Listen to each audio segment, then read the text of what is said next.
hello. Well, hello, Kojo, say hello. Well, hello. Today, I don't want to say hello because really, when I look at what's happening to our river bodies, it makes me realize the reason why we should stop being nice with the realities. Okay. And so I didn't feel like saying hello to you today. Oh. But rather, to use you as, the reference point and tell government that what is happening to our river bodies needs urgent attention and action. I've been telling people that when we keep on speaking, using words, it doesn't get to the Galamseyers. Sure. There has to be action, like the Nigerians will say. So action. So, Mr. Government, what we need as Ghanaians is not to come to you this morning to say good morning. There's nothing good about the morning. Because last time when they did an analysis about the water we drink... Of course, the turbidity level... Yeah, and about the fact that the Ghana Water Company Limited is not able to extract the metals. And when you use it to brush your teeth, you are leaving remnant of the metals in your mouth. Yeah. I got scared that you don't know what you're using to brush your teeth, right? And therefore, this morning, I don't want to say good morning. Well, but I want to ask that let there be that action that will drive away for nothing at all, the people on the river bodies, because nobody ever gives anybody the license to operate on a river body. So let's get them out with action, not words. Because you're very well said, and we'll just say hello because at least we've got the morning, and we're excited that they've tuned into the AM show where we have the opportunity to call on government to do what they have to do. So good morning. And on behalf of him and on the team, we say hello. And thank you for choosing us every morning. Today on the show, beyond the call to action, we'll definitely welcome you and we'll bring you the AM news. Noella is on standby to bring you everything that you may have missed in the news. And also we'll bring you some updates in sports and, of course, news review with Dr. Ekwa Amwako, Deputy Spokesperson, Baumia Campaign, and as well Kofi Benta Afo, MP Stefivioso, and as well. And I will go into the big stories.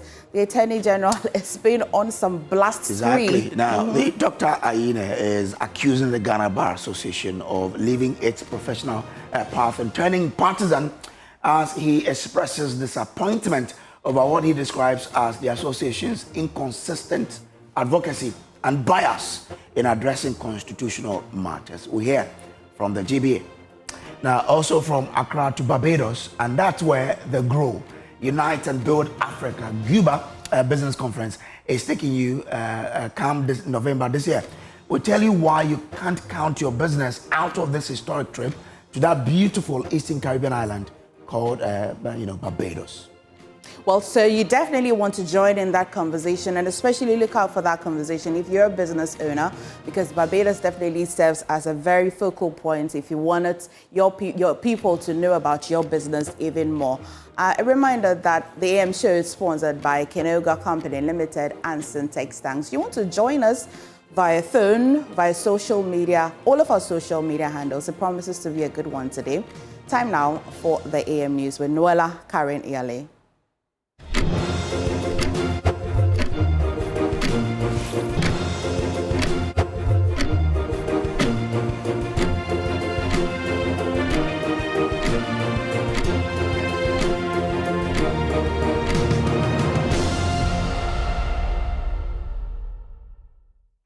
Well, good morning. And of course, it's now time for the AM News right here on the show. I'm Noella Karaniali. Let's begin with our top story.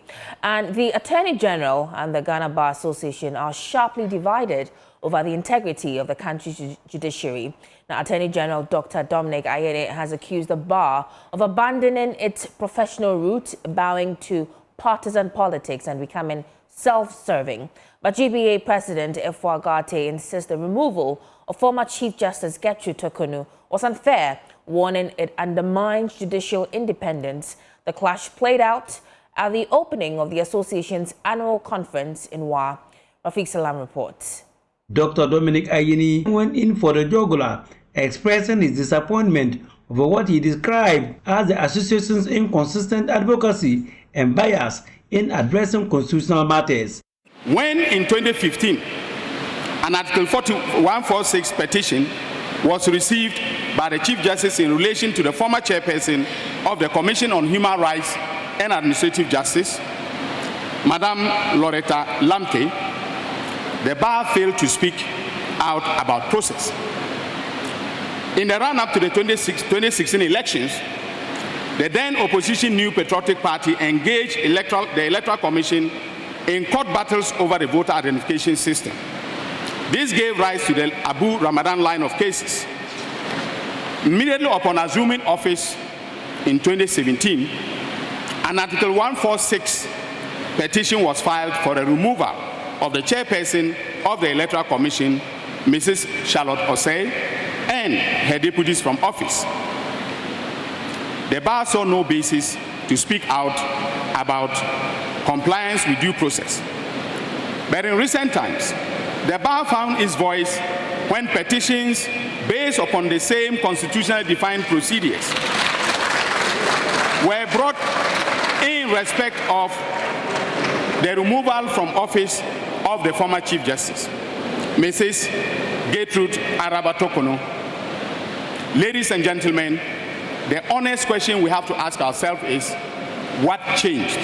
He mooted the following as a way of bringing fairness, impartiality, and being the moral compass of the society. As Lord Denning once wrote, and I quote, "Justice must be rooted in confidence, and confidence is destroyed when right-minded people go away thinking that the judge was biased."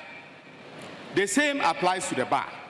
Our authority as a profession depends on public confidence that we stand above the fray of narrow partisanship. Let us therefore be the conscience of the Republic, fearless when governments overreach, impartial when opposition agitates, and always faithful to the sovereignty of the people under the Constitution. President of the Ghana Bar Association, Mrs. Efogate's response to the Attorney General was quick. He has no qualms about the implementation of Article 146, but the process used. The bar recognizes the fact that the power of removal can be exercised under Article 146, but the bar's major concern relates to the process. In the absence of specific rules of procedure, the sketchy process potentially lends itself to arbitrariness and a lack of fairness. Hence the bar's resolution on the matter, which was as follows.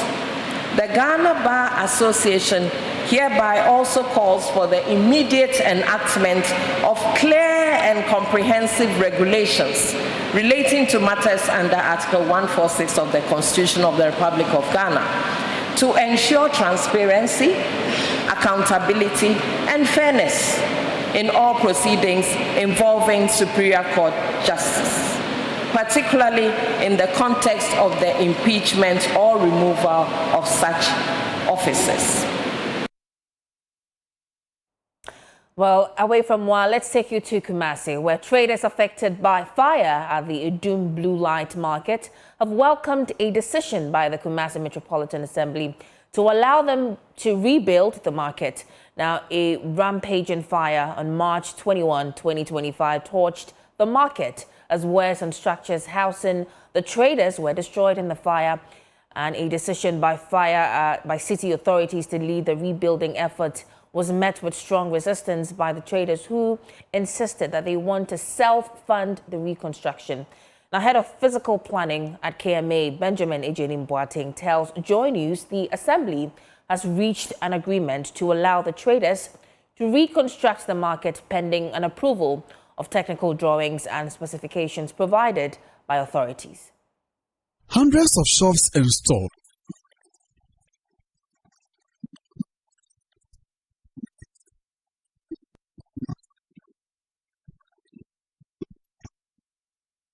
Mayor, the king has given green light to some of the few things that we can do.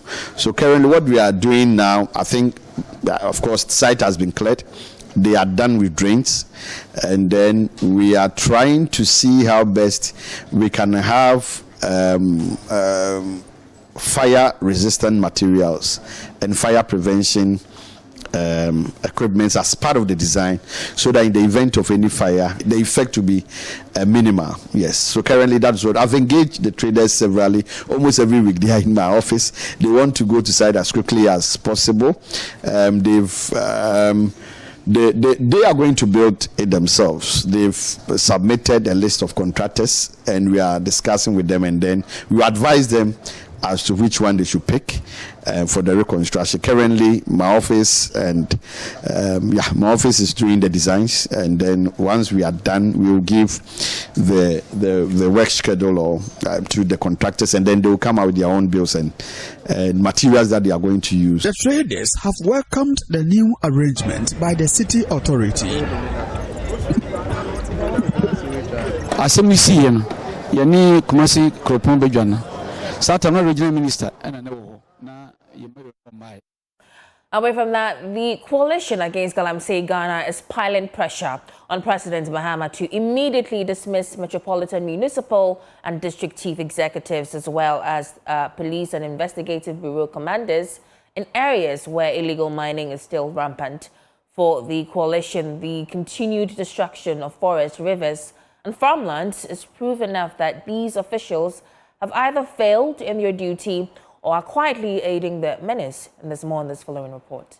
Convener of the coalition against Galamsey Ghana, Dr. Ken Ashigbe, says no official complete ignorance while water bodies are destroyed and farmlands dug up by excavators. He argues that if Galamsey persists under their watch, it reflects incompetence at best and complicit at worst. Any MCE or DCE who has Galamsey still happening in their district or in municipality for incompetence, they should be investigated for complicity in these environmental crimes. The same should apply to the police and the National Investigative Bureau commanders in this district and municipalities.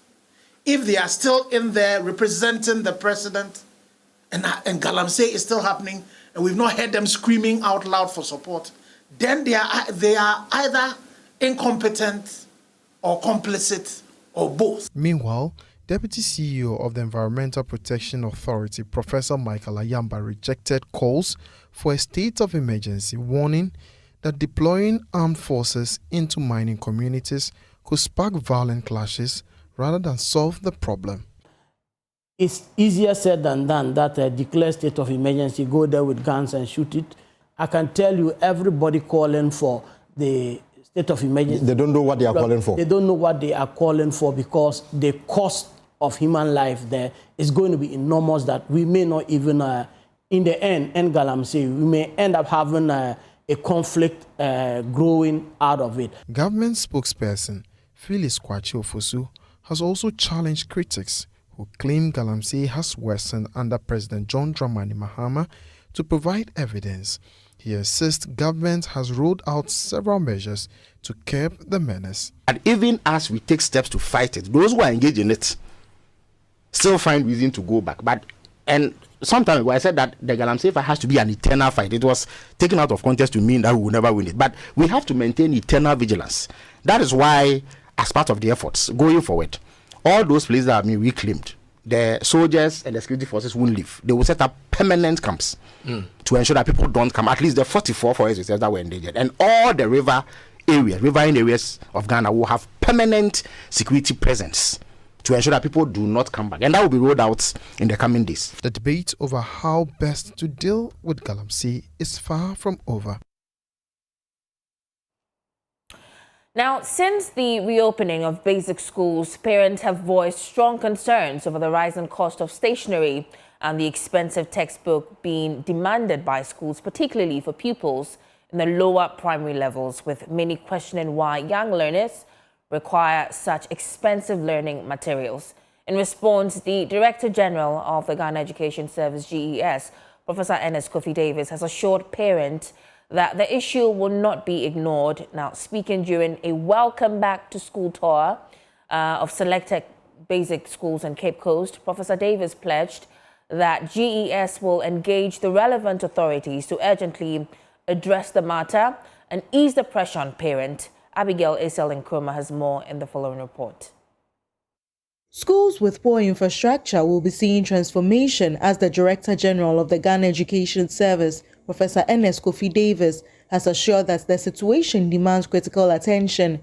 On a tour to some basic schools in Cape Coast following the reopening of schools, Professor Davis revealed that a budget has already been prepared to cater for the infrastructural development in schools in dilapidated states. What I saw, which I think we need to pay attention, and of course we are already paying attention, we've budgeted for, is the infrastructure. We need to improve the infrastructure. We need to make sure that the classroom space is improved to support 21st century learning. The good thing is that we've budgeted for CAPEX, including the schools that are under trees. So I'm hoping that the infrastructure situation will be improved so that we deliver the quality education the country is envisaging. The Director General also mentioned engagements with concerned stakeholders regarding expensive school stationery. This follows several complaints made by parents over high cost of stationery demanded by schools, especially for students in lower primary. The textbook discussion, I understand, has to do with reuse of textbooks. At GES, you know clearly that textbooks are reused. The issue has to do with private schools and quasi-private schools that might be taking advantage of the policy gap on the reuse of textbook. As I said this morning, we are going to have policy discussion between GES, NACA, and NASIA to look at how best we can solve this problem, because it doesn't make sense to me for parents to buy textbooks when they have textbooks that are fairly new, that are good, that could be used by other children. It doesn't make sense to me, especially when the curriculum hasn't changed. We need to have policy discussion between GES, NACA, the outfit responsible for approving textbooks. From Cape Coast, Abigail Lisol Nkrumah reports for Joy News. Now, the International Fund for Public Interest Media, IFPIM, has applauded Joy News for its stellar performance in sustaining public interest in journalism. Now, this comes during an official visit by the global CEO and a delegation from the Africa Region Office to the Multimedia Group. My colleague Jacqueline Ansomayebo has more on the following report. Most news media outlets the world over are constrained by the cost of pursuing human interest stories. Though very impactful and result-oriented, the cost of producing and broadcasting such contents is capital-intensive and puts lots of strain on newsroom budgets. The situation eventually forces them to settle for the easy-go subjects everyone is clinged onto. This is where the International Fund for Public Interest Media comes in. It also helps to safeguard the editorial control of the news media against any external influence. As one of the beneficiaries of the fund, Joy News has increased its public interest content programming while building capacity of personnel to do same. Evans Mensah is senior news editor at Joy News. It's really what defines Joy News over the years. Public interest journalism is something that we take very seriously. After almost 2 years, IFPIM checked in to know at first hand what it is like at Joy News with your support. I was also a journalist. I was also a broadcast journalist. Actually, I started my career as a journalist from school, and but now I work with IFPIM and supporting journalism across Africa and the Middle East as the regional director. So I'm really pleased to be here. You know, Joy News is our first and only, so far, grantee in Ghana. Global CEO of IFPIM, Nishant Lawani, in the company of the delegation from the Africa and Middle East Regional Office, toured the business unit of the Multimedia Group. Really insightful to look around your studios and to meet you all, so I appreciate it. We started working on it about 6 or 7 years ago and launched it 3 years ago in 2022. Since then, we've done 124 grants across more than 30 countries. We started because we found that there was a massive gap in supporting independent journalism, and that we want to radically increase the amount of money that's going to independent journalism, in particular across Africa and Asia and the Middle East and Latin America. Chief Operating Officer of the multimedia group, Ken Ansah, said the support by IFPIM, particularly to Joy News, has been transformational and inspiring. We've been doing impactful documentaries way along, but then now we are doing a lot more. We are producing a lot more, and now you are able to also measure the impact more clearly because of digital, and you can see the interventions that are coming and what differences those are making. Got better when we got the IFPIM partnership. IFPIM expressed hope that they would get to see more intriguing results and impact during their next visit to Ghana. The team encouraged Joy News to sustain the gains. A report by Jacqueline Ansuma Yebua. And that's it for the first belt of the news. But of course, Kojo Brace is on standby with the business update. I'm Noella Karaniali. Let's start the business update with what's happening in the currency market.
Chief Executive of the Chamber of Oil Marketing Companies, Dr. Riverson Opon, is calling on the government to review the pricing model for petroleum product. His appeal comes amid reports that fuel prices are set to go up at the pumps from today.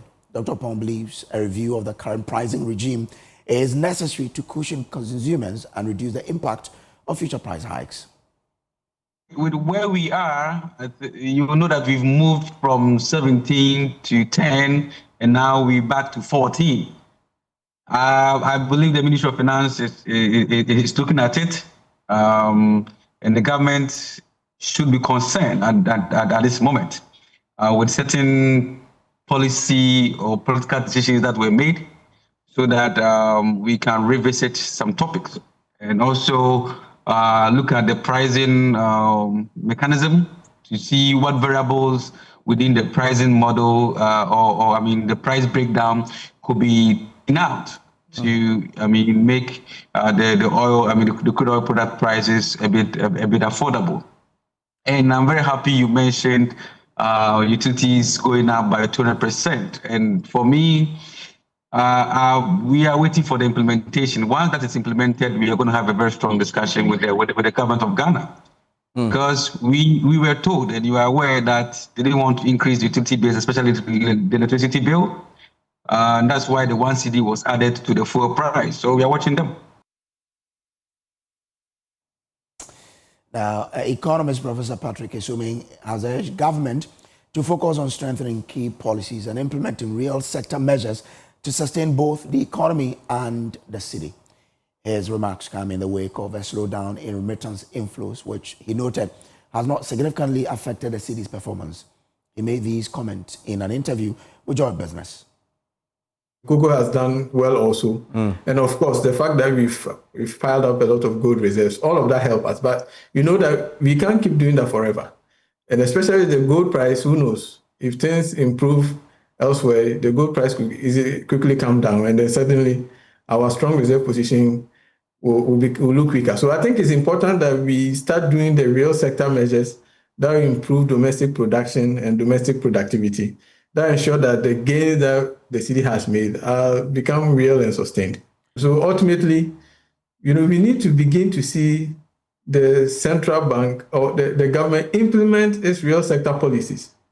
The 24-hour economy has been its flagship policy. I think last week I was speaking to you, I said, we have to start implementing. And then we begin to see the fruits.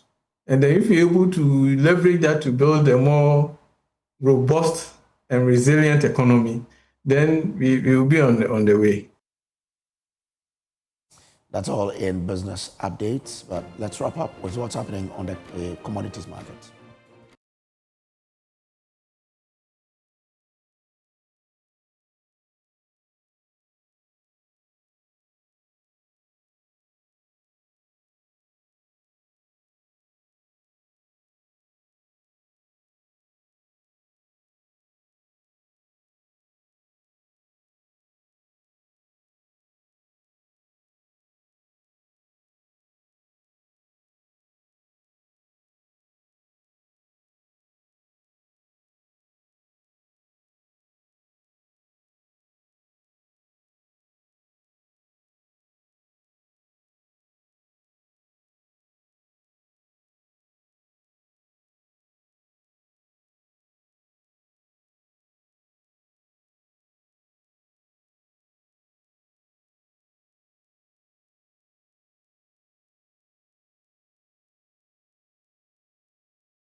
Good morning. Let's do sports now on the AM show. My name is Haruna Mubarak, and it's been 226 days since the murder of Asante Kotoko fan Nana Frimpong Pole, yet justice remains elusive.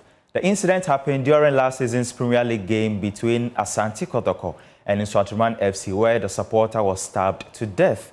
The case still lingers in court, and Kotoko are now calling for swift action. Here's the club's communications director, Safuduku. The matter is pending in courts. So it's for the state. This is a criminal matter. So it's for the state. Last Wednesday we were in court. The matter was adjourned to the 9th of October to see if by then the police would have received their forensic report from Accra. We sent some exhibits to Accra for forensic reports.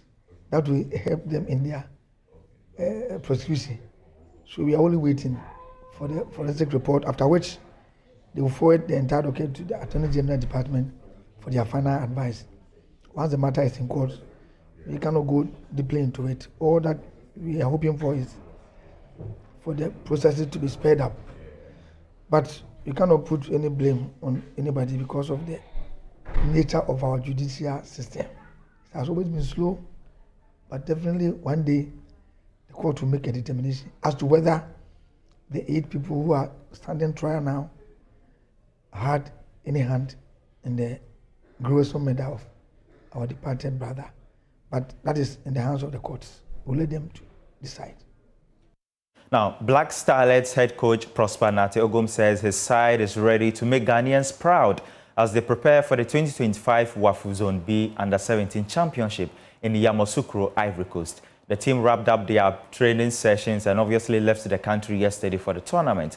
Now, Ghana have been drawn in Group A alongside host Ivory Coast, Togo, and Niger. So good. We've been in camp for about 6 weeks now since I joined, roughly 7 weeks since I joined. We've gone through a lot of processes in terms of screening, trying to make sure that we have the final team squad for the tournament. So far it's been good. Some players have come, some have gone, and out of that we've been able to get a team squad for the tournament that starts on the 20th. The quality in the team is very good. There's so much energy, there's so much enthusiasm, so much confidence. Technically, the players we have assembled are very good. Tactically, too, they understand the game model, the principles within the game model, and they play as a unit. I think we need to keep up with what we are doing and then make sure that the players stay very confident before the tournament, because that will be the key to making sure that they are able to execute the principles within the game model. So it's been good, and we are all happy with how far things have gone. Now to Europe, Mikel Arteta wants to change Arsenal's history in the Champions League by winning the competition for the first time. Arsenal are 13-time English champions, but have only made it to the Champions League final once, losing 2-1 to Barcelona in 2006. The Gunners begin their campaign tonight against Athletic Bilbao. That's the aim in the beginning, but we all know that it's going to be a really long journey. The margins in this competition are super small, and you have to be at your very best from day one to give yourself the best possible chance. And what in particular did you learn from the competition last season, which you're going to take into the competition this time around? That we are good enough, that we can compete against any opposition on the day. And on top of that, that two things have to go your way. You need to have a full squad available when it comes to the most critical moments in the season, and then as well when the ball has to go in the right moment or with the right decision, it has to be as well, because the margins are so small. Amy, Athletic. Hi, Mikel. Was part of the strengthening in a lot of numbers this summer down to that feeling when you're in the semi-final and your numbers are short and you think, I don't want to be here next year, where you're struggling to put out your best team when it counts? Well, when we were training, we had 8 or 9 fit players, and we're going to games with 13 players, and at that level it's extremely difficult. But I think even with that condition, we did really well. We gave ourselves an unbelievable chance, and we were very unlucky in the semi-final not to get through. David Raya was just here, and he was talking about how much it almost seemed to still hurt when he thinks about the semi-final and being in that position. I hate to take you back to that moment, but how much does it drive you to have that experience as a young manager where you get so close to the top of the mountain?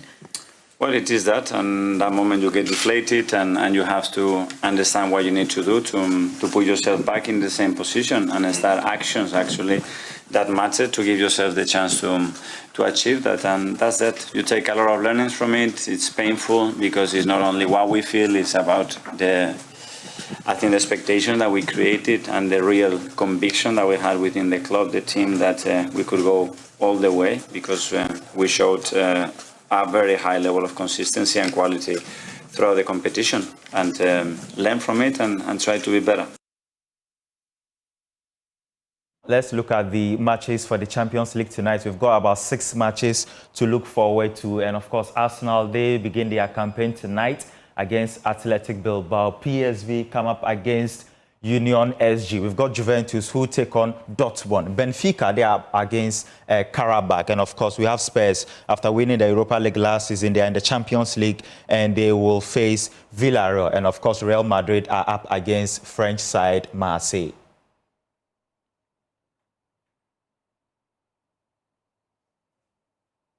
Now, let's check out day 3 of the World Athletics Championships, where Mundo Duplantis set a new mark of 6.30 meters record as he defended his world title with ease in pole vault. Elsewhere, Nigeria's world record holder Tobi Amusan, she claimed silver in the women's 100 meters hurdle after narrowly finishing behind Switzerland's Titaji Kambuji. And a privilege for all of us to be here. The crowd are on their feet. They're roaring him on. Is it his 4th world record of the year? Yeah! Oh, yes! Yes! Oh, yes! Oh, yes! Cometh the hour. Cometh the Swede. The whole place is in raptures. He's held us all in the palm of his hand, and he's delivered the knockout blow again. Even his dad is on the verge of tears this time. Just when you think he can't get any better, he does. We will never forget the night that Mundo Duplantis lit up the stadium and captured the headlines and the hearts of everyone. He's a world record holder again. There's nothing this great man cannot achieve with a pole in his hand. What a night and what a moment for Mondo. It's moments like this when you go, yes, yes, yes, a chance for... Set. Everyone gets away well. Stark with the best of them, and Amerson's got work to do. Williams hits a hurdle and is falling back when Stark is there, but Amerson's coming through, and Amerson's coming through really strongly, but it's Kambunji, in fact, in lane 3. And there's yet another shock, and a national record. Ditaji Kambunji takes World Championship gold. Amerson takes the silver, and she celebrates too. Kambunji's in tears. Stark with the bronze. And Russell run out of it in 4th. And there have been so many surprises in these World Championships, and there's another one, and I have to say that... Well, look in the middle, we had Amerson of Nigeria. She didn't get off well. Kambunji did, so did Stark of the USA. But as Stark faded, Amerson came through, but Kambunji just kept going and kept strong. And actually, that's a pretty handy winning margin from Kambunji. And her reaction. And that's your sports on the AM show. My name is Haruna Mubarak. The newspaper review segment continues right after this. Please stay.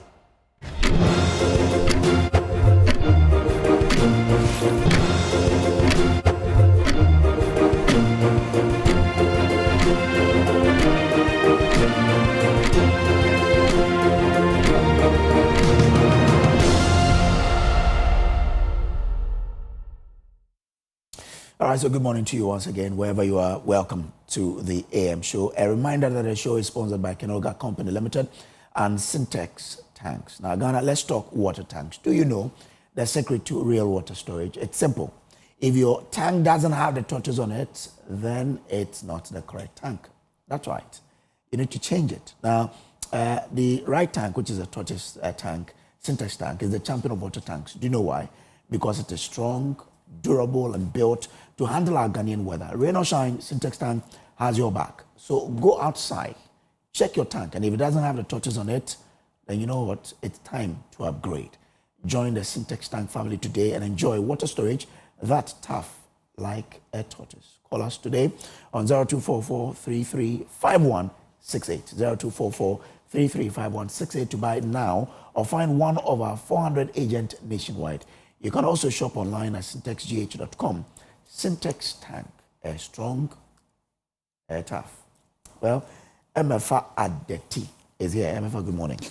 Can you imagine? Don't mind Kujo, because Dr. Ikwamako is here actually, deputy speaker, deputy spokesperson for the Baumia campaign. Yeah, because I was here with you this morning. No, because I wanted you to do the introduction. Right. Yeah, woman to woman. I thought your Kujo mind is up this morning. Well, Doc, how have you been? I've been great. I love your outfit. Thank you so much. I love yours as well. Great. Thank you. Thank you. Always a pleasure having you here. You know the story? When she was walking into the studio this morning, a young man was Don't. I promise. I'll buy you lunch. Don't. I'll bribe you. I'll bribe you, I promise. And I can explain. Anywho, I agree. Live on TV. I'm guilty as charged. Doc, are you excited about Abronye's, bill? Well, it shouldn't have happened in the first place, but at least we are glad that a correction has taken place and he's finally home with his family. So, but yeah, it doesn't really remove that his liberties were taken away unfairly for such a long time. But it's always good that it's almost we are almost at the end of it all. Yeah. Well, it's just a day 2 in the week. September is running really quick. The whole year has been running. Actually true. Yeah. What has your attention? Have you been feeling about everything that's happening in the news? This morning, my outfit even has some meaning to it. And I'll come to that second. But yesterday I was watching your show in the morning, and then I saw something that I found really interesting. Because then I went on social media and I saw other things. See, it's very clear that politicians and the political system use polls and pollsters to try to shape perception and to sort of, sometimes it's even used as a campaign tool. And I can see that that's what was happening here yesterday. Because I saw a poll and I even listened to what Hamza had to say about it, because it was almost unbelievable what the pollster had come up with. And we check on social media, and you know the way right now the world is, receipts are quickly found. And it turns out that indeed there's a reason behind all of it, because the lead pollster seems to be a very close ally of the person that he was projecting. Because if you look at the results of the MPP primary in 2023, you can go to Northeast and see the results there. And the candidate that he said was winning across board yesterday didn't even make 200 votes in Northeast. So it would be a real miracle for that to have happened, isn't it? But you know, all of this is sort of understandable. People that are close allies that are in the research field would try to sometimes come up with some work to shape perception. I think all this shows is that the Ashanti Regional Tour really shook the grounds of our opponents. I'll leave that there. Then to the reason why I'm in black today. Oh, before you go to the black, I never know. So let's just probably, Kujan, let's stay on this one just a little bit, because okay, Doc introduced it. I think that yesterday as well, Dr. Evans Stewart, the lead researcher for that particular polls, didn't shy away from the fact that he kind of belonged to a particular, I'm not sure what he said. He just said that, of course, that team, which is for the NPP, he is part of the NPP. But whichever team he belongs to, I'm not too sure. And thank you for letting us know. But is it okay to look at the methodology? Because methodology is one of the ways you can actually test whether a method, a research method, is quite okay, despite the team that a person belongs to. So his argument is that the global info analytics, the sample size that he used was quite small. So what was his sample size? So I think he mentioned a little over, he says 200,000, but they then had to skew it. A percentage of the larger sample is what they've been using. That's usually how it's done. So I think, if I'm not wrong, you can correct me, but Global Info Analytics, the last time I went through their detailed report, they came up with a sample of about 2,000 to represent the larger group. So I don't know how much he picked. But you see, the thing with polling is sometimes it can be very subjective. If people know where you are calling from, you might not get the appropriate results. And as I said, people also use it as a campaign tool to deliberately, you know, shape the perception of voters and all of that. And I'm quite sure, I mean, looking at the trends of it, and don't you find it quite interesting that, you know, this is the first time we are hearing of this post. I don't know if you have heard of him do anything prior to this. And the first work he comes up with is so divergent from the energy on the ground and all the other polls that have come out with. Is that not what we need? And for you, the Bawumia team, is this not what you need? Because you can be quite confident about whether the national polls or internal polls that has been happening over the period. If you have a dissenting view, is it not good for you? Well, we take all polls in our stride and we usually try to work with it. But this one, MF, I'm telling you, I'm taking it with a heavy pinch of salt.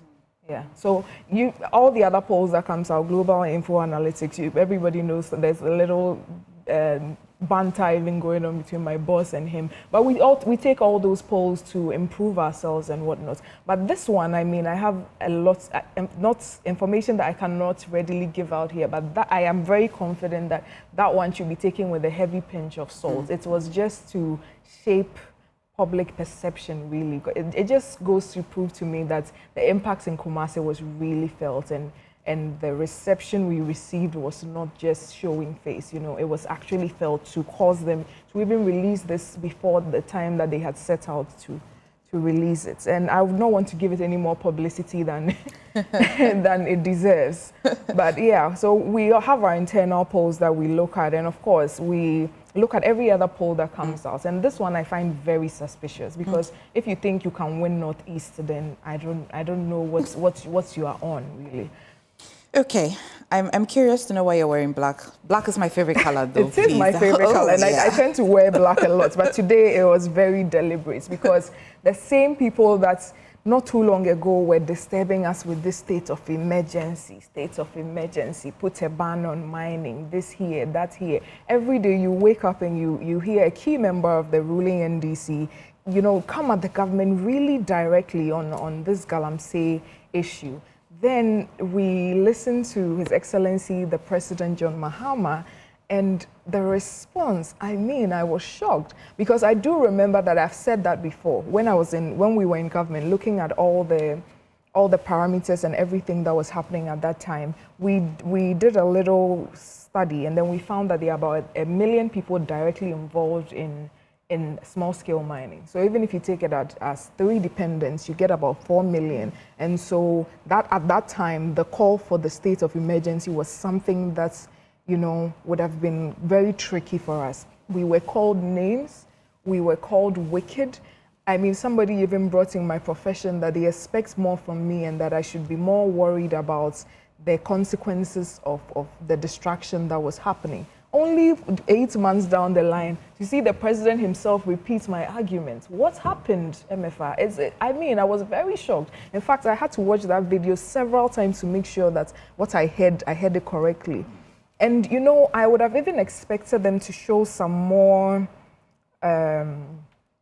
determination or show some more effort to the fight. Because if you go back in 2017, at least we did put a ban on it for a while to try and figure it out. So nothing like that has been done.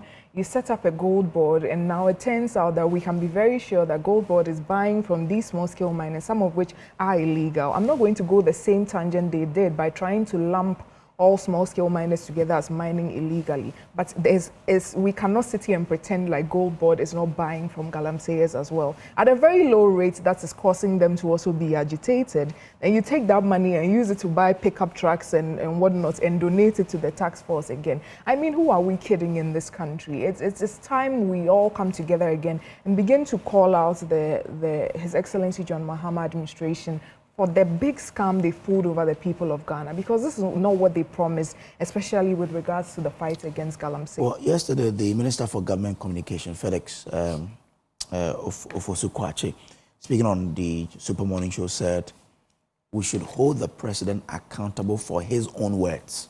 Oh. Not words of his, appointees. Now, the question is, did you hear the president in the run-up to the 2024 election say that he would declare a state of emergency?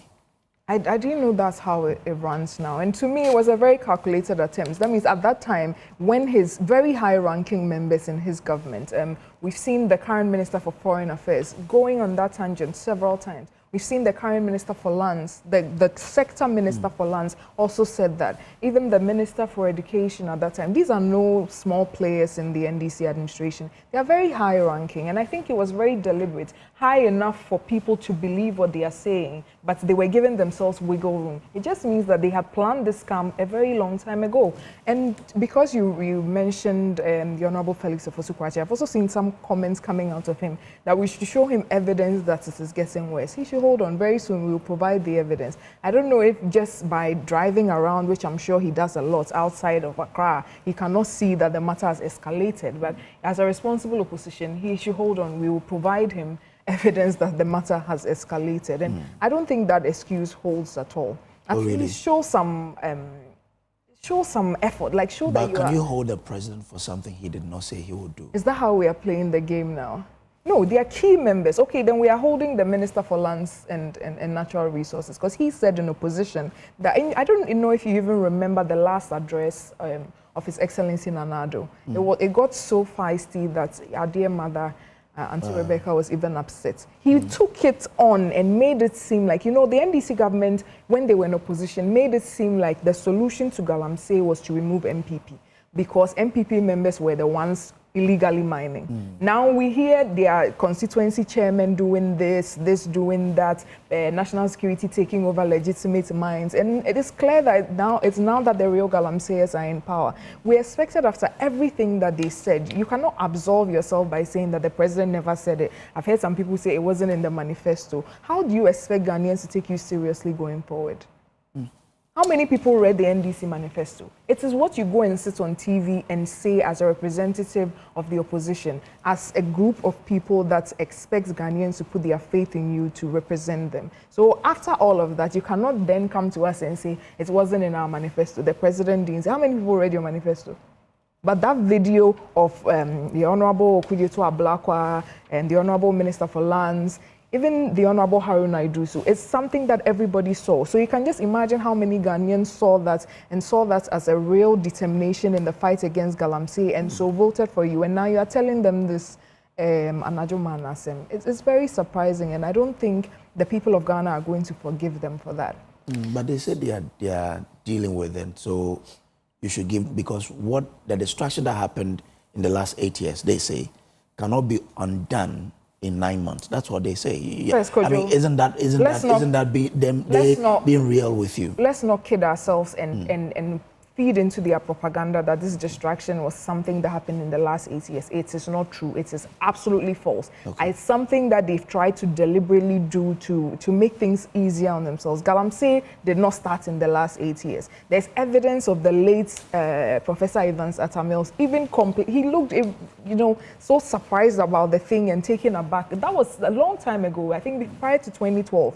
We have evidence of, in His Excellency John Mahama's first administration, that then Minister for Environment saying that he has essentially given up on the fight against Galamsey. If it didn't exist, then what were they talking about? So it's I think they meant not the existence. They're talking about the gravity of destruction. No, it was there. There are videos as far back as 2012 where even Al Jazeera also came into the country to make documentaries about this. The only thing that happened in the past 8 years is that the NDC used it as one of the tools to get the MPP out of power. So it became very focused in our national conscience. And His Excellency, the former President Nana Addo Dankwa Akufo-Addo, also took the fight head on. So it's something that suddenly became discussed a lot. It doesn't mean that's the point that it's escalated. So beyond the lack of trust for government, at every government at a particular time, and I will not say this is exclusive to the NPP or the NDC, but for the trust that the Ghanaian people will have in a particular government at a particular time, we'll look at what's really the achievement of a state of emergency. If that can get us the results, likewise, the measures that they have put in place to get us the result, will we be concerned? Is it a matter of the state of emergency because they said it, whether directly or indirectly, or it's just because we can get the job done? Okay, so in my question, the real what's embedded in my question is that because a government has said they will do A, or a party said they will do A, when they come in government, do they have that power to at least alter what they have said if it can achieve the same results? Okay, so I'm going to be very honest with you. I'm not going to take the same road that I don't think a state of emergency is the way to do it. But I do not believe that you should scam your way into power and then now use English to try and get your way out of it. We can all do that. We all have a wide enough vocabulary to get away with that. But you don't do that. That's number one. Number two, even if they had put in measures that we thought, number one, were different or could achieve any solutions, then we could say you are putting up a legitimate fight. What have they done differently in the last 8 months since they came into power on this Galamsey matter? Nothing. All that has happened. Would that be fair? Because, I mean, Kojo, in the news almost every day, Erastus, whilst he's reporting that there's Galamsey happening here as well, will report when there's some confiscation done, when some military persons have been sent to, sack miners. You see, maybe not what you expect, but also say that they're doing absolutely nothing. I'm not too sure. They are doing absolutely nothing new. Oh, nothing new. Nothing new. So if you come in and you promise heaven and earth, and you come and you are just arresting people like His Excellency Nana Addo Dankwa was doing, what have you done? It means everything you said was a scam. You haven't come with anything new to improve the situation. Let me ask a question. What do you think is the most difficult thing in fighting this Galamsey? Why are we always talking about it? I think that's conversation we should have, we'll discuss, and I'll give you my thoughts. In fact, I think you should look at the 2024 manifesto of the NDC, of the MPP. We saw that this was not something we could fight the way we were fighting, and we came up with some solutions. But at that point, when the NDC was in opposition, they told us that they are not going to come to the table with us and help us fight Galamsey. they are not going to help us offer solutions. We're in government, so we should fix it. So this morning, I'll give them the same advice they gave us. They're in government, so they should fix it. They promise heaven and earth on this matter. Someone just sent me a news flyer of Obuasi West NDC Vice Chairman leads illegal miners to seize and lay claim to mining concession. This is your own party people that are very easily found. So that could be the first problem. If you are able to get your own people to get out of the space, wouldn't that bring some sanity first? If you were to put a blanket ban like we did, wouldn't that bring some sanity first? But because of the things they themselves went to tell the miners during the campaign season, they cannot dare to do that. It's as simple as that. And so everybody is disappointed in them. You see, you've been talking about, Erastus talking about some progress being made. But we can go back to 2017, and I am sure you will see... It's the same. Yeah, you see even more of the progress being made. So to me, it's neither here nor there. The excuses that they are giving, bring evidence, this, that. In It's too early to be manifesto, gaslighting Ghanaians on this matter. In preparing the 2024, the manifesto for the NPP, I see that, or I hear you say that you realized that you couldn't fight the Galamsey the way that you were fighting, and then you had some other means which you were going to fight it. And of course, I'm not going to ask you to tell me because I would understand why. But for you personally, what did you discover as the main challenge? Who are those mining? Everybody is mining. We're talking about 1 million Ghanaians. So do you think you have enough police officers to arrest them all, or enough military men to arrest them all? When the military men go, and they can also easily be induced. It's a human enterprise that involves a lot of money. So whoever you send there can also be easily induced. So it's just like whack-a-mole. You are not going to achieve any real progress if what you want to tell them is that stop and I'll arrest you. So how else can we fight? Yeah, because from your experience in government then, how can we deal with Galamsey? Pretend the NDC is not watching, and these are Ghanaians who want to have clean water to drink. For the good of Ghanaians, I think it would involve like a multi-pronged approach. You would have to be doing a lot of things at the same time. First, you cannot take the livelihood from these people. It will have dire effects on our economy, and like the president said. But funny enough, when he was told that some time ago, all hell broke loose. You have to find a way of helping them mine gold without destroying the environment. And you see, all you need to do, usually when problems arise, all you need to do is look around the world, and it has probably happened somewhere before. Brazil had a Galamsey problem. South Africa had a Galamsey problem, and now they've been able to make some strides. How did they achieve that? By creating means for the people to do it without destroying the water body. The first thing that we found to be one of the problems was this prospecting license, this business of prospecting, because that's what most people use to mine in the first place. Most people do not get to the point of exploration before they start doing what we are seeing on our screens. So once you take away that ability for people to go and prospect, you've dealt with a significant portion of the problem. And so that's why we were suggesting that we were going to invest in that aspect. And then, so that when you now go to the Minerals Commission for your concession, you are not going to do a try and error. You go and dig the pit here, you leave it open, you've already spoiled that part, you move on because you didn't get enough gold. Now the government has taken their responsibilities to do all the prospecting, and you know exactly where the deposits are. So you are not going to be given any prospecting licenses. That deals with a significant portion of the problem. Number two, the funding of the Galamsey. That's how the Chinese people come in and all of that, because the local people usually do not have the funds to do it on the scale that they'll want to. So they'll bring Chinese partners, and it's all over. So we're going to set up a bank and a fund to be able to fund them. Number three, after we're going to set up an entire new bank. You are not going to resource the existing banks? No, the needs of the mining sector were quite peculiar. So we thought setting up a whole different establishment will best suit it. And we're already talking about huge numbers, about 1 million. And it's a very lucrative sector, so the bank itself would have generated enough profits to be sustainable. Then we move on to the third one. Usually after the mining is done, that's where all this mercury and cyanide and everything come in, and it comes in to pollute our water bodies. So we were going to set up common user facilities. So if in say the mining community of Akwatia, or any of those mining communities, you have small common user facilities there where you can go and process your gold. So you are not using mercury and cyanide and everything on your own small sites to try and get the gold out, and it's more controlled, and so we can eliminate all of those harmful chemicals. I'm sure you remember somewhere late in 2024,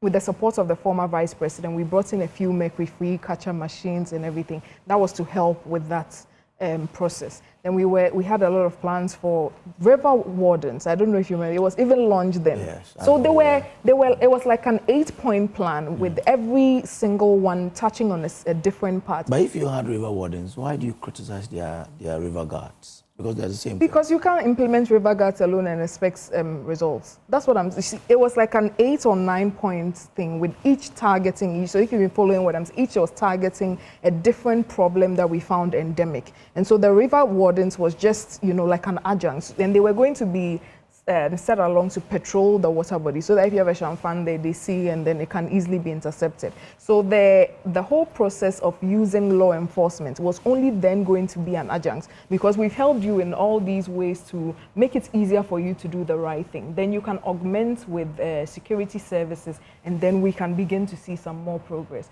But you don't do all of this. You bring river wardens, and I hear there was even an incident where an MC seems to have beat a river warden. A story like that. I don't know if it has come to you. But Doc, you had 8 years to implement these ideas. Kojo, that's the beauty of life. I'm sure even here at Multimedia, you go for management meetings or whatnot, and new ideas come up every day. So it's a learning curve. You have to have gone through the processes to know that this thing we are doing this way would not work.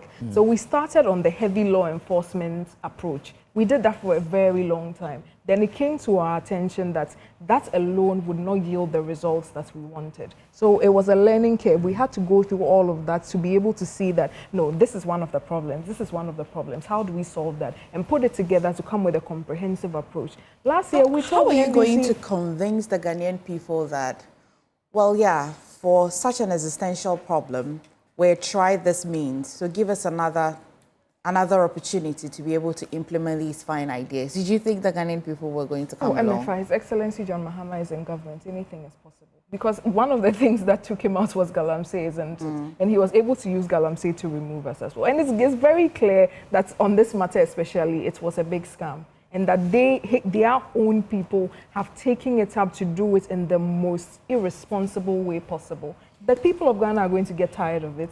We'll bring in MP for Seshirios, Kofi Bente Afol, to also join in the conversation. But when I come to you again, Doc, I would want to understand, or if I recall, 8 years ago, the very first year, in 2017, when President Akufo-Addo started office, you'd see that the energy with which we're demanding accountability on Galamsey, it's not the same energy with which we're demanding after his 4th term and then the next term.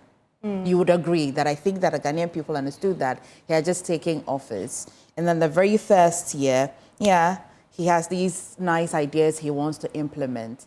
It will be after some time that we started referencing him by, I'll put my presidency on the line. We never asked for these things, or we never referred him to these words the immediate first months, 2 months, or a year.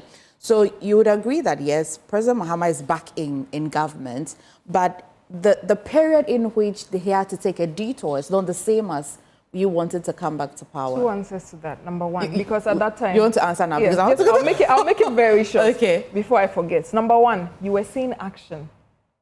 In President Nana Addo Dankwa, former President Nana Addo Dankwa's tenure, in the first few months, after he said he would put his presidency on the line, you were seeing action. He had put a ban on all mining, a moratorium. There was no banning at all. So you were seeing something new, something that hadn't been done. Before he came into government, all those, even security operations into Galamsey had stopped, because at that point, as I already said, the former Minister for Environment had essentially raised up his hands to say that this thing is too difficult and we can't do it. So there was no sustained military police operation for that. And we started Operation Halt, Operation Vanguard, all of that, Galam Stop. So you were seeing new approaches being tried, very different from what we are seeing now. Okay. And number two, all we need to do is go back and look at their tweets. They said it will take the president 2 weeks or whatever, because from their assertion of being in opposition and looking at the matter and having been there before, they knew all it took was the president being serious about the matter and using 2 weeks to solve it. So I think we've been very generous with the 8 months because we expected at least some progress. I'm not expecting that overnight the water is clear and there's no Galamsey. Okay. I'm expecting progress. I'll come to Honorable. When I come back to you, I want to know from you everything we said and didn't say about Akonta mining. Which one is true? Which one is not true? Sure. From you, I'll come to you. But Honorable, what's your favorite brand of water to drink? Hey. Yeah? You want me to promote somebody? Do you drink water from your tap? No. You don't? Why? So you're looking for the source of drinking water? Why? No, even as far back, you see, I don't have that much of access to that. What I have always been exposed to will be the one from the dark well, pump well, and because I know it's a source, I usually have stayed away from it. I have not gotten so much opportunity in my wherever I have lived to get that access to what we call Ghana water. Okay. If you didn't belong to the NDC, what would be your genuine assessment of the fight against Galamsey today? Before you tell me your assessment as a member of parliament belonging to the NDC, if you didn't belong to the NDC. Let me even just go straight and let me talk as a Ghanaian and what Galamsey is doing, the pros and cons. Yesterday I was telling a friend that when I was young, back in the 70s, I heard of Galamsey. Somewhere far away after BBNE, they had a metal molded mortar with some pestle. I heard it. Those days, that's what we had to be Galamsey. But what we call Galamsey today, I think, is not the Galamsey we knew, because this is a whole mass of distraction that is going on. And what you're talking about in the past was the underground one. Good. They go to bring a stone, and then you crash in that. Exactly. But now it's the alluvial one. What we are doing now is a whole industry of distraction, and that's one. Whether I belong to the NPP or the NDC, I know it is affecting us. But I believe every problem has a solution, and sometimes, depending on the enormity of the problem, your solution may also have to take several phases, dimensions, and even the tenure for implementation and the realization of your solutions. Galamsey is affecting us as a nation, and I will not run away from that. Government upon government, we have tried, but thank God, the president, His Excellency, the current president, John Dramani Mahama, has vowed to help us ameliorate these impacts. However, all what we are suffering from Galamsey are two. Our water bodies being destroyed and our land, the forest being degraded. We will not be able, I must confess, to say we'll stop Ghanaians from mining, especially when they have found the gold in there. But how do we encourage them? How do we help them to mine it responsibly, as I've told you we used to do in those days? In those days, Galamsey existed, but it was not destructive as we are seeing today. How are we doing that? And these are some of the processes the state has started. Let us start engaging the people. If I tell you how Galamsey is feeding some, in fact, I was shocked when you traveled along the Wasai western areas in the early mornings, and you see commuters, people in the morning, how they are trooping onto these sites. Recently, I saw a video of the Ashanti regional minister. He visited one of these sites. Have you seen the video? Where he tried visiting them, and in his interaction with the leaders of the place, as he raised his head up there and saw the masses of people who had gathered behind him to come and see what he's come to do there, we realized that a lot of our people have gone into it. How did it happen? At a point, we lost guard on providing jobs for our people. And then they have to find ways. So now they've gone into it. It's become a source of livelihood. In some communities, Galamsey is the community. Can we fight this within, permit me, a short period, and say we will let all these people get out. We cannot take immediately away from the people when we have not found the But how many, alternatives for the them. people that are mining, Yes. the impact of it is more than the people who do not have jobs. I drink water, unfortunately, I cannot dig a borehole at home. So I'm drinking water and brushing my teeth with it. Unfortunately, I may have to be paying 200% of water bill because they have to double make sure that the water and the turbidity level is healthy to drink. So while we understand the challenge, we're asking that are we not fighting this with kids' gloves? Because we say that some people who are mining do not have jobs. And so we must create jobs for them before they stop mining. And all these things are possible. Currently, you realize the Minister for Lands and Natural Resources launched the RCOP, that is the responsible mining, cooperative mining for communities. These are processes we are putting in place to transition these people into responsible mining. What is responsible mining? Trying to get your goods from a well-demarcated, probably licensed site without affecting the environment. How do they prevent them from stopping them from destroying the environment, especially our water bodies? Can we help, I heard the doctor say, can we help dig those wells where they can wash their wastewater into so that the water, their wastewater does not leak directly into our river bodies? Honorable Senator, then what should we be doing? How should we be brushing our teeth and what should we be drinking? Until then, some things have been done. In my constituency, I have 3 spots. I know the areas where these things have.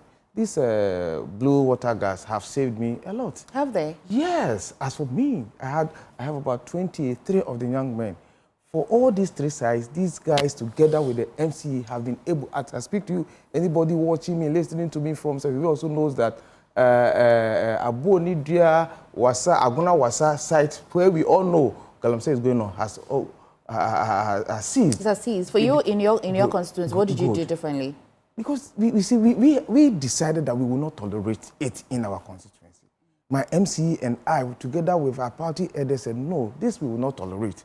So let us all quickly get involved. We got to all these sites, and with the help of the the police and our blue water guys, this thing has. Do you think that, as I speak now, the guys are on the patrolling the water bodies? Do you think that the way it is, it requires a state of emergency? Do you think? A state of emergency, I doubt, because in my estimation, when do we call for a state of emergency? That is when you have exhausted all the tools in your kit and think there's no other way. But when I am telling you that in Sevi also, blue water gas alone have been able to help us move these people and currently patrolling our waters, then it means... Aside the name, is this a new method? The MPP, did you not have something similar to that? Yeah, it doesn't matter the name, it doesn't matter. It's about the commitment to implement it. It's about the will to let it work. But it's still a political party that is in government, is it not? Yes. So if a particular political party put in that measure, it did not work, another party has put it in another form, and it is working. You're not a new party. We know the NDC. You've been in party before. You've been in power before. Yes, and then the president and the minister launched this. It is working. At least I can confirm for my place. It is working. Then let's forget about who has brought it back. Can you give us the name again? Would verify. You're saying we also go to Aguna Asafo. It's a Galamsey site near Abu Onidia. Okay. And so that we all will follow the roadmap that the president has initiated. Okay. So you said 3. You've so mentioned many Aguna Asafo. Can we have the other ones? Sui. Okay. And then the third. And then Achachi. What? Achachi.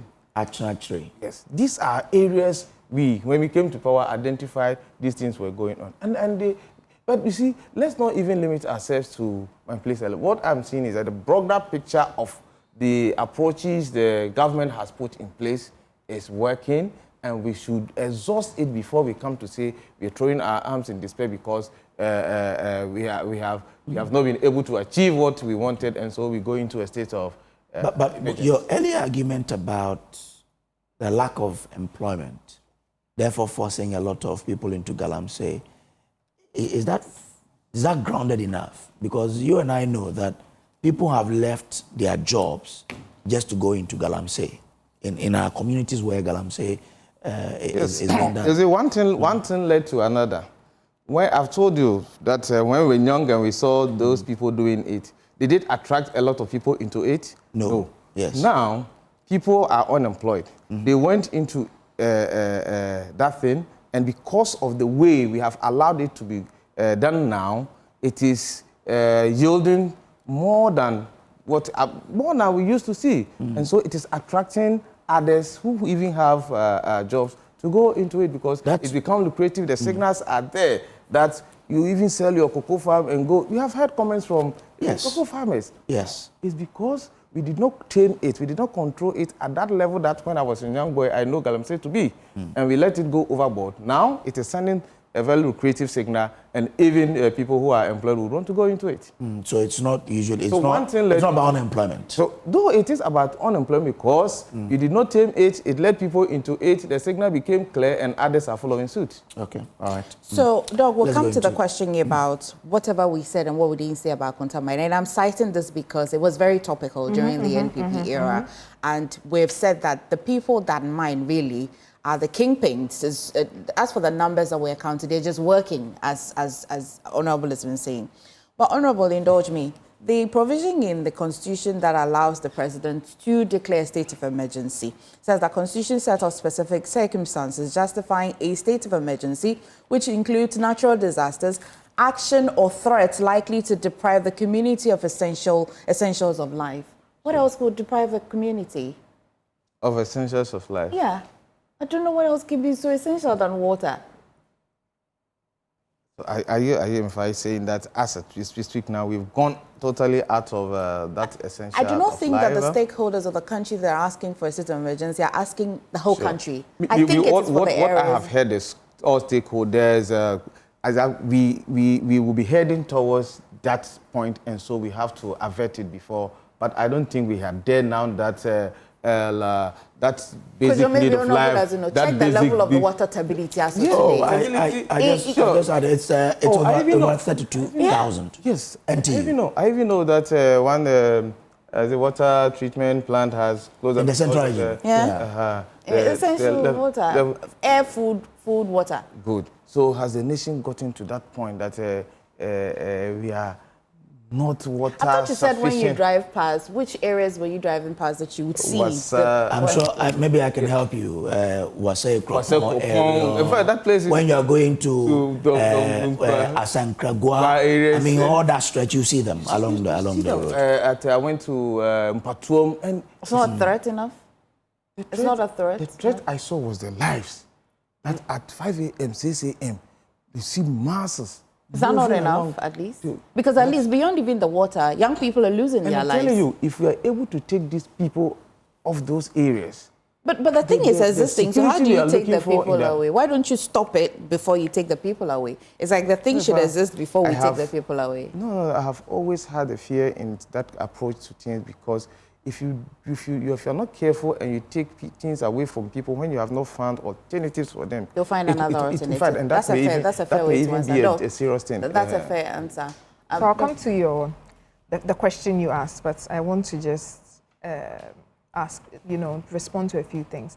First, it's clear that the NDC they had this plan to scam the people of Ghana from the start.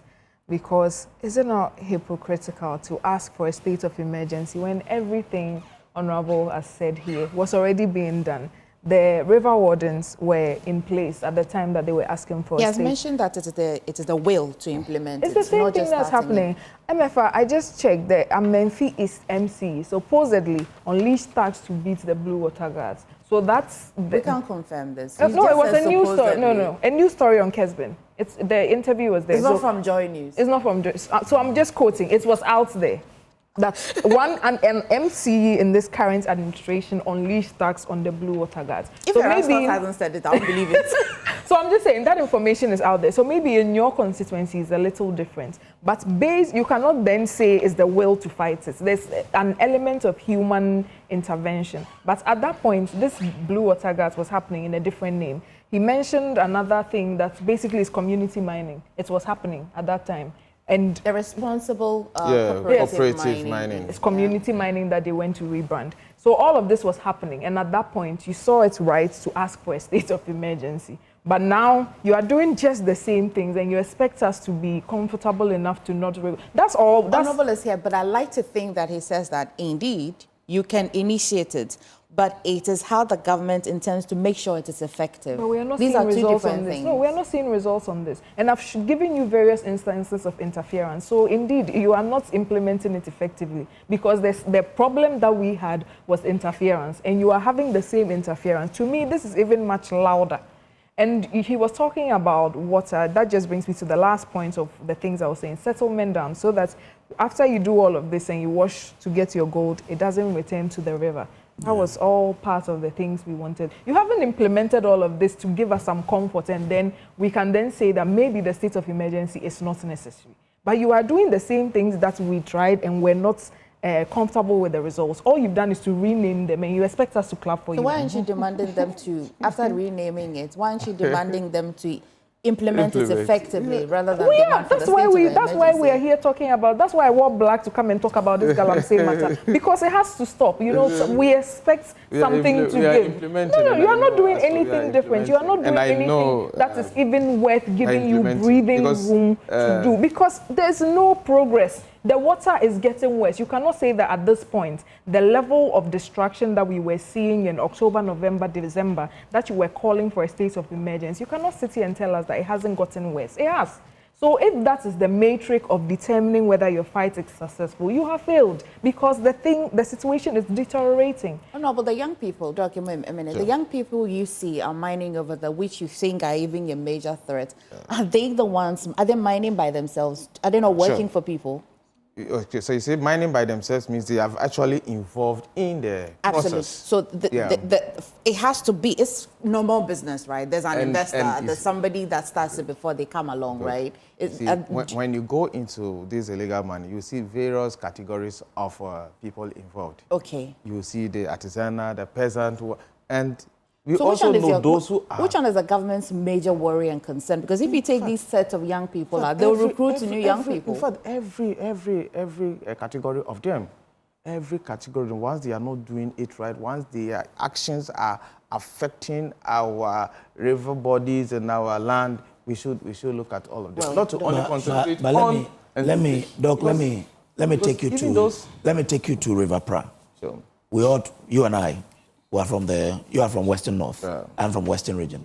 When we are traveling, we pass the River Pra, and then sometimes you can even see other rivers, and Cobra and all of you. The people on those rivers, what does it take the country to drive them out? That we are still here and not knowing what to do. We've launched river guards, yes, but what does it really take to drive these guys out of the river bodies? Does it take 4 years? Does it take a year to do that? I know. You know, when the last Natural Resources Minister took over, he started something and decided to move them out of our forest reserves. There were some forest reserves that were no-go area for even the military. But he started by saying, let us get them, because, you see, usually you don't see them directly on. They go into the bush, murder the process, and then it leaks into the water. So when we are driving and we see the dirty water, you realize that it may be coming from but the majority of them are the guys who are stirring the riverbeds. No, the guys who are using the champagnes and the machines stirring the riverbed to get the gold.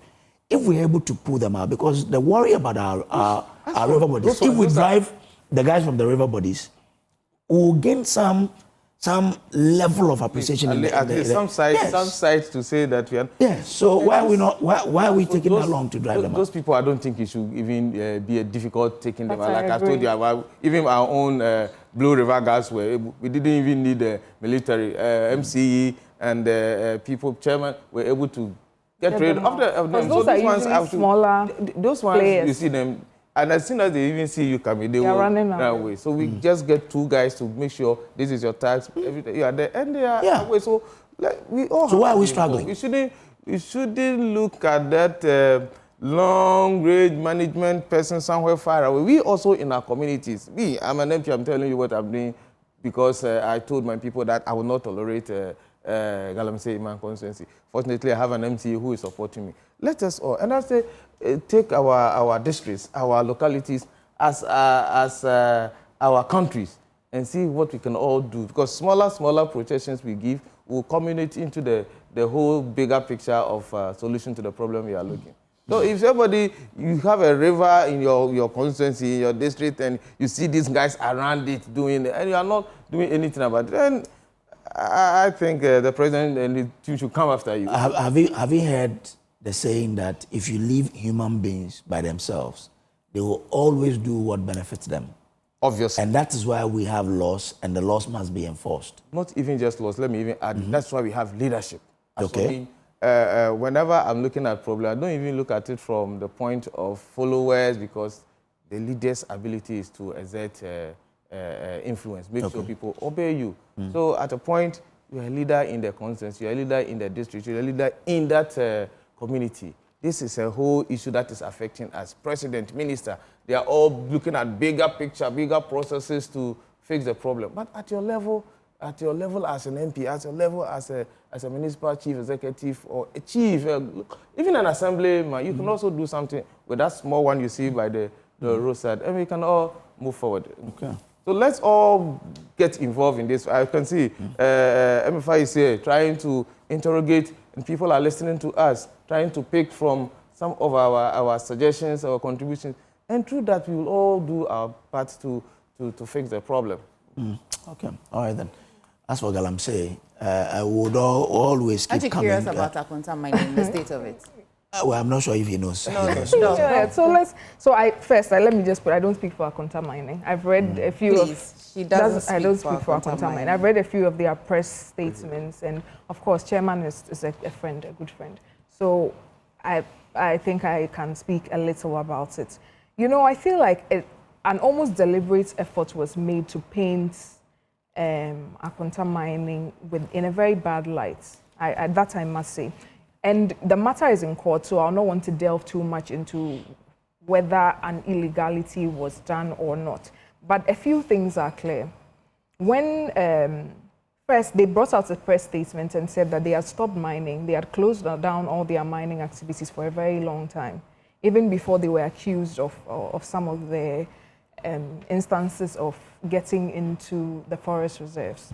Another thing I found interesting was every time they came, their names came up. It was people that had been arrested doing something, and they claimed to have been given the right to do that by Akonta mining, and that's very easy for anybody to do.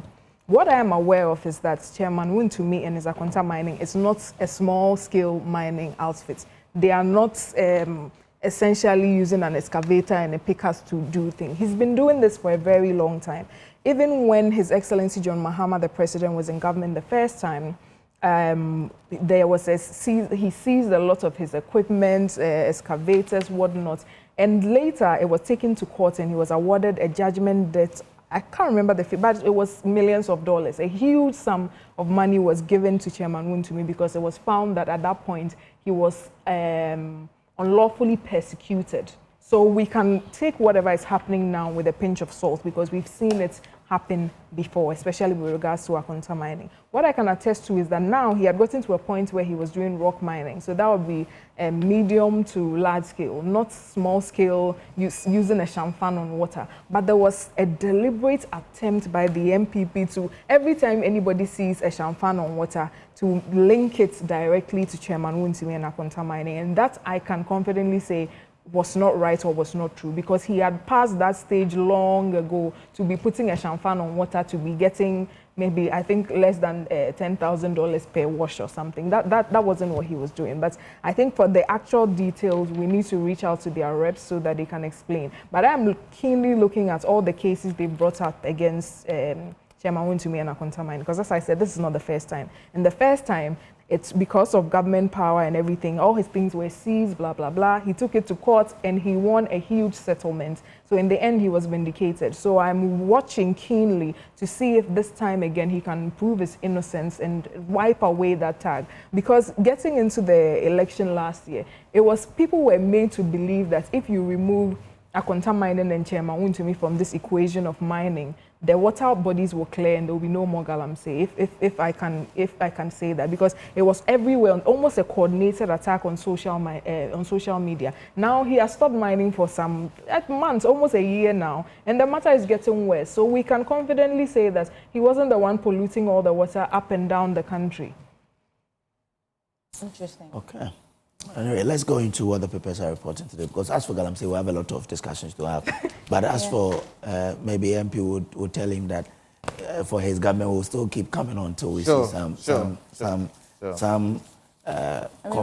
commensurate achievement. I was asking this question because in April, the Land and Natural Resources Minister had issued or had indicated that Akonta Mining may be losing its license because of alleged illegal mining, and this is why. And because it was in the center of illegal mining conversation for a long time, late last year, this was just appropriate that we brought this up. It's something that the NDC government seems to do every time they come into government. I'm trying to find you the... If you're mining illegally, it won't matter which one. It won't matter, will it? Yes, but the key is to be able to prove that the person was mining As for mining illegally, you don't need documents. You just see where they're mining. You can, well, beyond the documents you need to prove whether you can be mining is there. But if you're mining unsustainably and illegally in a particular area, I'm sure you can see, you can tell. Yeah, so it should be very easy to prove. So by this time, we would have expected that they've proven it. But if you go and catch some Chinese people there, and Chairman Wuntumi is very popular, Akonta Mining is very popular, and they tell you that they are there because he asked them to be there, and you take their word for it. I mean, the onus is on you to prove it. So I just found he was awarded $1 billion as judgment debt. On the scale of the legal issue, which part of it was he awarded? That he had been tagged as he had been wrongfully accused? No, because that time it was his Hansel mining group. So I think a large tract of his equipment was seized, excavators, pickups, a lot of. In fact, the business was almost collapsed, and he took it to court, and it was found that the allegations were false, and the seizure of his equipment was not done legally, and he was awarded a whopping $1 billion. Okay. So again, this is something that we have to watch keenly, because as I said, I expected that now that we were out of government and Chairman Wuntumi and Akonta Mining were not mining, the problem would have gone, because that's the picture that the NDC tried to paint, that he was spoiling all the water in this country. I just want to remind you that dog doesn't speak for them. Well, so Daily Guide this morning, Gold Board donates 5 million Ghana cedis, pickups to fight Galamsey. Story is on page 9 of the Daily Guide this morning. And Animal Farm Judge grants Abronye 50,000 Ghana cedis bail. It's in front of the Daily Guide this morning. And by now you're aware that Asante Hema funeral rites started yesterday. We've been bringing you all of that as well. And NPP elders set up committee to monitor presidential campaign. Story is on page 6 of the Daily Guide this morning. Then you find out this morning as well, fuel prices set to rise today as CD Wickings. The story is on page 12 of the new find out this morning. Kujo, what do you have? The Daily Gist? I have the Daily Gist. Abronye judge must go over kangaroo judgment. Baumia begs for MPP sins. Asedin Ketel unveils presidential ambitions. And Apostle Kodjosafo dies. The age they gave him, the family has corrected. They gave him. That sounds really funny. Because the paper says dies at 77. The family says he died at, I think, 93 or so. Oh, okay. I'll get that from so that's on the Daily Gist. The Inside says Ada East Assembly Police in trouble over demolition of private property. But in Bato DC says property was on Ramsar's side. Ghanaians unite to oppose Israeli film festival amid genocide in Gaza.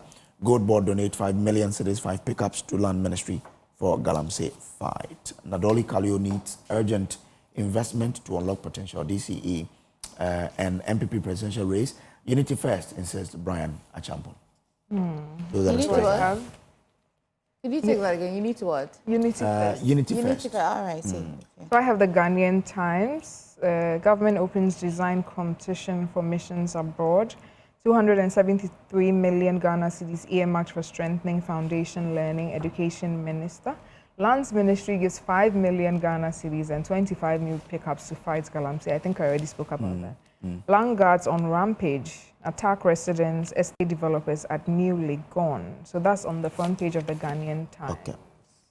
So the age at which Apostle Safo left us is 90, according to the family. From 1935 to 2025, 90 years, not 77. Right. Okay. Did you also talk about Asiedu Kete as well? Yes, it's on the front page of the Daily Gist. Asiedu Kete unveils presidential ambitions. When I saw the video, I actually thought it was fake. But you're here. Is this true? Not that I've not even cited that video. Okay. Okay, so the story says, the secession battle within the National Democratic Congress has taken a dramatic turn with the party's national chairman, Johnson Asiedu Kete, popularly known as General Mosquito, signaling his readiness to enter the race to succeed President John Dramani Mahama. A video that sparked debate says speculation about Asiedu Kete's presidential ambition gained momentum after a short video surfaced online. The clip featured a signature Mosquito soundbite accompanied with a bold description: courageous, trustworthy, and experienced. The video ended with him dressed in a striking fugu woven in the NDC's red, green, white, and black colors with the message, follow Akatamansonians. I'm sure they wanted to say fellow Akatamansonians. So, I saw that video. But really, it's been in the news for some time, right? Speculations arrive that he will probably contest the flag bearership. And if you look at the polls that they've been doing, it is him, finance minister, education minister, and the chief of staff. So really interesting. Yeah. So, but honorable, this will be you selecting who succeeds John Dramani Mahama. All of these people are you know. As far as I'm concerned, we've not gotten there yet, and obviously because it is something that will one day happen. People, individuals who have their favorites, and we are human beings. We all cannot think the same way. So even as you mentioned, you've mentioned about 4. I'm sure, depending on people's perspective, more may even, I think, because everybody will say, oh, I think this one should be our next good. But we've not gotten there yet. And when we get there, the process. What have you been picking? I mean, you speak to your party people a lot. What have you been picking in terms of who? You see, I took a cue from President John Mahama's advice when he met us initially, that as for him, what he wants us to help him to do is what he has heard Ghanaians confirming. Oh, the new government is doing well, things are changing.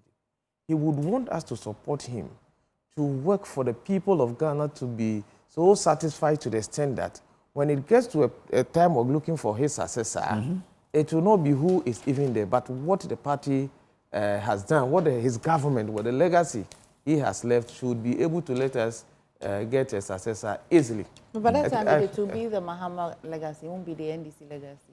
Obviously, John Mahama, the president, is a product. In fact, is a brain of the party. Have you heard a comment like the Akufo-Addo-led government? In fact, he used to even say my government. I used to listen to the former president. That was his language. My government. Yeah, but we are saying the government being led by His Excellency John Dramani Mahama will perform, deliver to the people's satisfaction to the extent that when it comes to a point of we looking for a successor, it will not be so much about who is there, but what the government has done, so that we will know that NDC has helped the people, and so we should keep NDC there.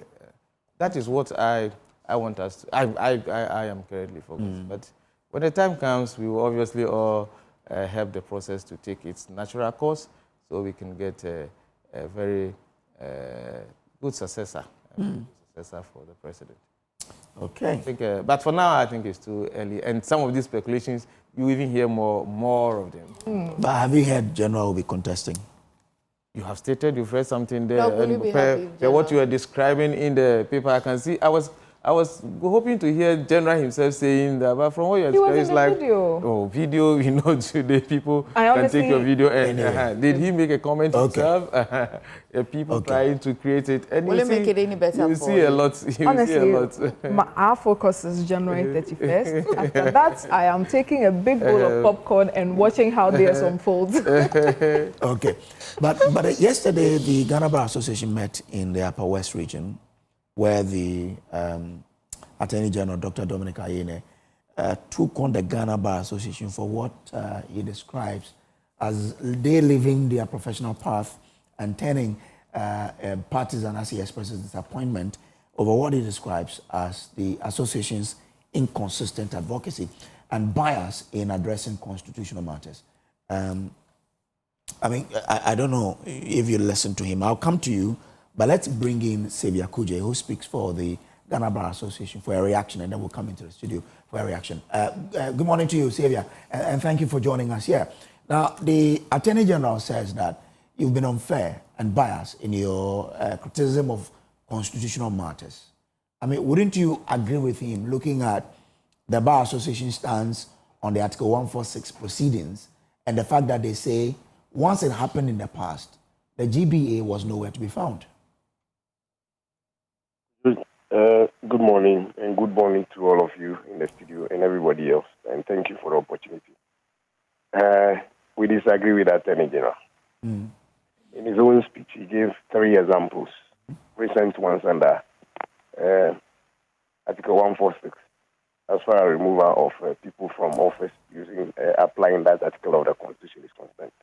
He gave the example of Madame Loretta Lamte, former Shrag boss, and that, according to him, that happened in 2015. The question is who was in power in 2015. It was NDC headed by the current president. Then he gave the example of Madame Charlotte Osei, a former EC boss who was removed in 2017 under the regime of the MPP led by President Nana Akufo-Addo. And the third one he gave was the case of baby. Sorry, you have to endure it because I'm not well. So that's fine. That's okay. Yeah. Sorry too. The third one, as I was saying, was the case of the immediate past CG, Justice Stockholm. Now, if you look at these examples, it means that in the past, both parties in government applied Article 146, removing people who are supposed to be removed under those that article. Now, the question is it the case that because we are now saying that Article 146, in applying it, we should have regulations in place to guide us or govern the process so that it will be a bit more fairer than it is now? That is why we are biased. My thinking is that we are not, because in the past, both of them applied it. Nobody said anything. We also didn't say anything. But if going forward, we have to say something, what is wrong with it? As human beings, as a society, we evolve. So if in the past you fail to do certain things, and going forward, because you have a future in mind, you are taking certain steps so that having learned from what happened, you want things to be done differently in the future. What is wrong with it? I don't see anything wrong with it. Well, but there was a case that Kwekubaku took to court challenging on the issue of Charlotte Osei, where he was calling for rules to be made in dealing with Article 146. We didn't hear the Bar Association then on that calling or backing the calls for rules. So is the AG being unfair to you, really, when he refers you to the fact that things have happened in the past that GBA was quiet? Why now? I'm here.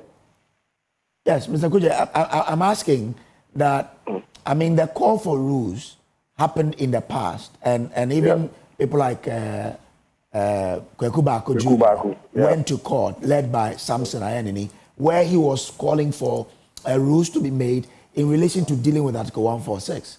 We didn't hear the bar add its voice to it. And so is the AG really being unfair to you, as you say, when he refers you to those instances to say that we didn't hear you? Why now? Yeah, thank you so much. Anybody can ask for rules to be made, not only in the GBA. That is why Mr. Baku went to court. Yeah. And once he went to court, it means that, I think it really made my point for me. It means that it is not novel that we are asking for rules to be made. Somebody has done it before. Yeah. That is the more reason why we must do it now, because in the past, somebody asked for it, it wasn't done. And don't forget, the executives themselves can call for rules to be made. Because if, Kojo, you happen to be a Chief Justice today or any of the Superior Court judges, you can suffer under the same article. But the point is that, are you going to be treated the way it is now? The way it is now, that is the law. And what we're saying is that going forward, we don't think that it gives people a fairer position or opportunity to defend themselves. So we should have rules to govern the procedure under that. What is wrong with it? You see, we are behaving as if the rules are being made and it's being applied in a skewed manner against a certain set of people as opposed to the other. The rules are not yet there. Let's make the rules and see how they will be applied. Dr. Dominic Ayine is the leader of the bar. Is that it? Yes. Okay. That's his criticism. So he can help us solve this problem because he does solve problems. Now he has identified the problem. So I put a challenge to him that together we can solve the problem. Because I think I've overheard him say that some rules may need to be made. Not at this conference, but I think on another platform in the past. Which means that we all have that thinking that there must be rules, just as Mr. Baku did in the case handled by him by Samson Ladia. Mr. Kuje, so help us here. Maybe because there's been a lot of commentary in the media and in the public space as well, maybe we've diluted the real intention of your statement. What exactly was the request of the Ghana Bar? Was it that Article 146, as it is, has a challenge, or the removal of the Chief Justice in its entirety itself? It's not fair. And the second question to this will be that, if so, the provision as it is now, did it mean that we have to wait, prepare some clarity to it before we apply it to a Chief Justice? Help us so we understand the position of the Ghana Bar. The position of the bar, as retweeted in the bar president's speech yesterday, is that nobody is saying that, or the bar is not saying that, as far as the Constitution is concerned, the president is not empowered under Article 146 to remove Superior Court judges, including the Chief Justice. What we're saying is that in doing that, there must be set of clear procedures as to how it should be. The way it is now, we are of the view that it's not too detailed enough to guarantee fairness. Now, the other thing we said the last time was to appeal to the president to revoke the suspension of the Chief Justice, not the removal. Because our thinking was that she could still have been removed without being suspended. So let's get it clear. So going forward, we're saying that we may not necessarily have to change anything about Article 146. We have to set down rules as to how it should be, detailed rules as to how it should be applied, so that everybody will be dealt with. Because as it is now, it appears it is not too fair. Okay. I mean, knowing what we know from the cases of the former Shrag boss, former EC boss, and the immediate one we have now. And now that we are even lucky enough to have a constitutional review committee set up by the president, this is the time to deal with some of these issues. Okay, we may come back to being suspended. Not happy about the person being suspended, but it's okay if she was still at post until her removal. But how do you feel about the Attorney General's speech yesterday anyway, and the criticism about how the Ghana Bar Association has become quite political? And I acknowledge that it's not the first time we have heard this. In 2015, the former Supreme Court judge as well had said that, well, it looked like the Ghana Bar Association was always quite influenced politically, not just the Attorney General. But today I'm focused on the Attorney General. How do you feel about his criticism of the Ghana Bar Association yesterday? I think that it was rather unfortunate and unfair because he as an Attorney General, he wears two caps. Every Attorney General in Ghana wears two caps. And you can't form a government in Ghana without an Attorney General. Because an Attorney General doubles as a Minister of Justice. Attorney General, I think a week earlier, was at a lawyers' conference. He addressed them. We didn't say anything. We didn't say that because he's an Attorney General, he shouldn't go there. Because he didn't go there in his capacity as a Minister of Justice. He went there in his capacity as an Attorney General, or even both. But what I'm trying to say is that the allegation of bias is unfounded. I can give you examples. In recent times, just as recent as 2023. Remember, President Mahama addressed NDC Lawyers Association Forum and alleged that President Kufuor was appointing NPP inclined judge. We condemn President Mahama. Later in that same year, at the President Kufuor came to address, and he has condemned President Mahama for making such allegations, i.e., appointing NPP inclined legal professional to be judges. He agreed with this. Now, when he went beyond that, urging well-meaning voters of Ghana not to vote for then to be candidate John Dramani Mahama during the 2024 election, we condemned him. If we were really biased, why did we do that? We ourselves have been biased.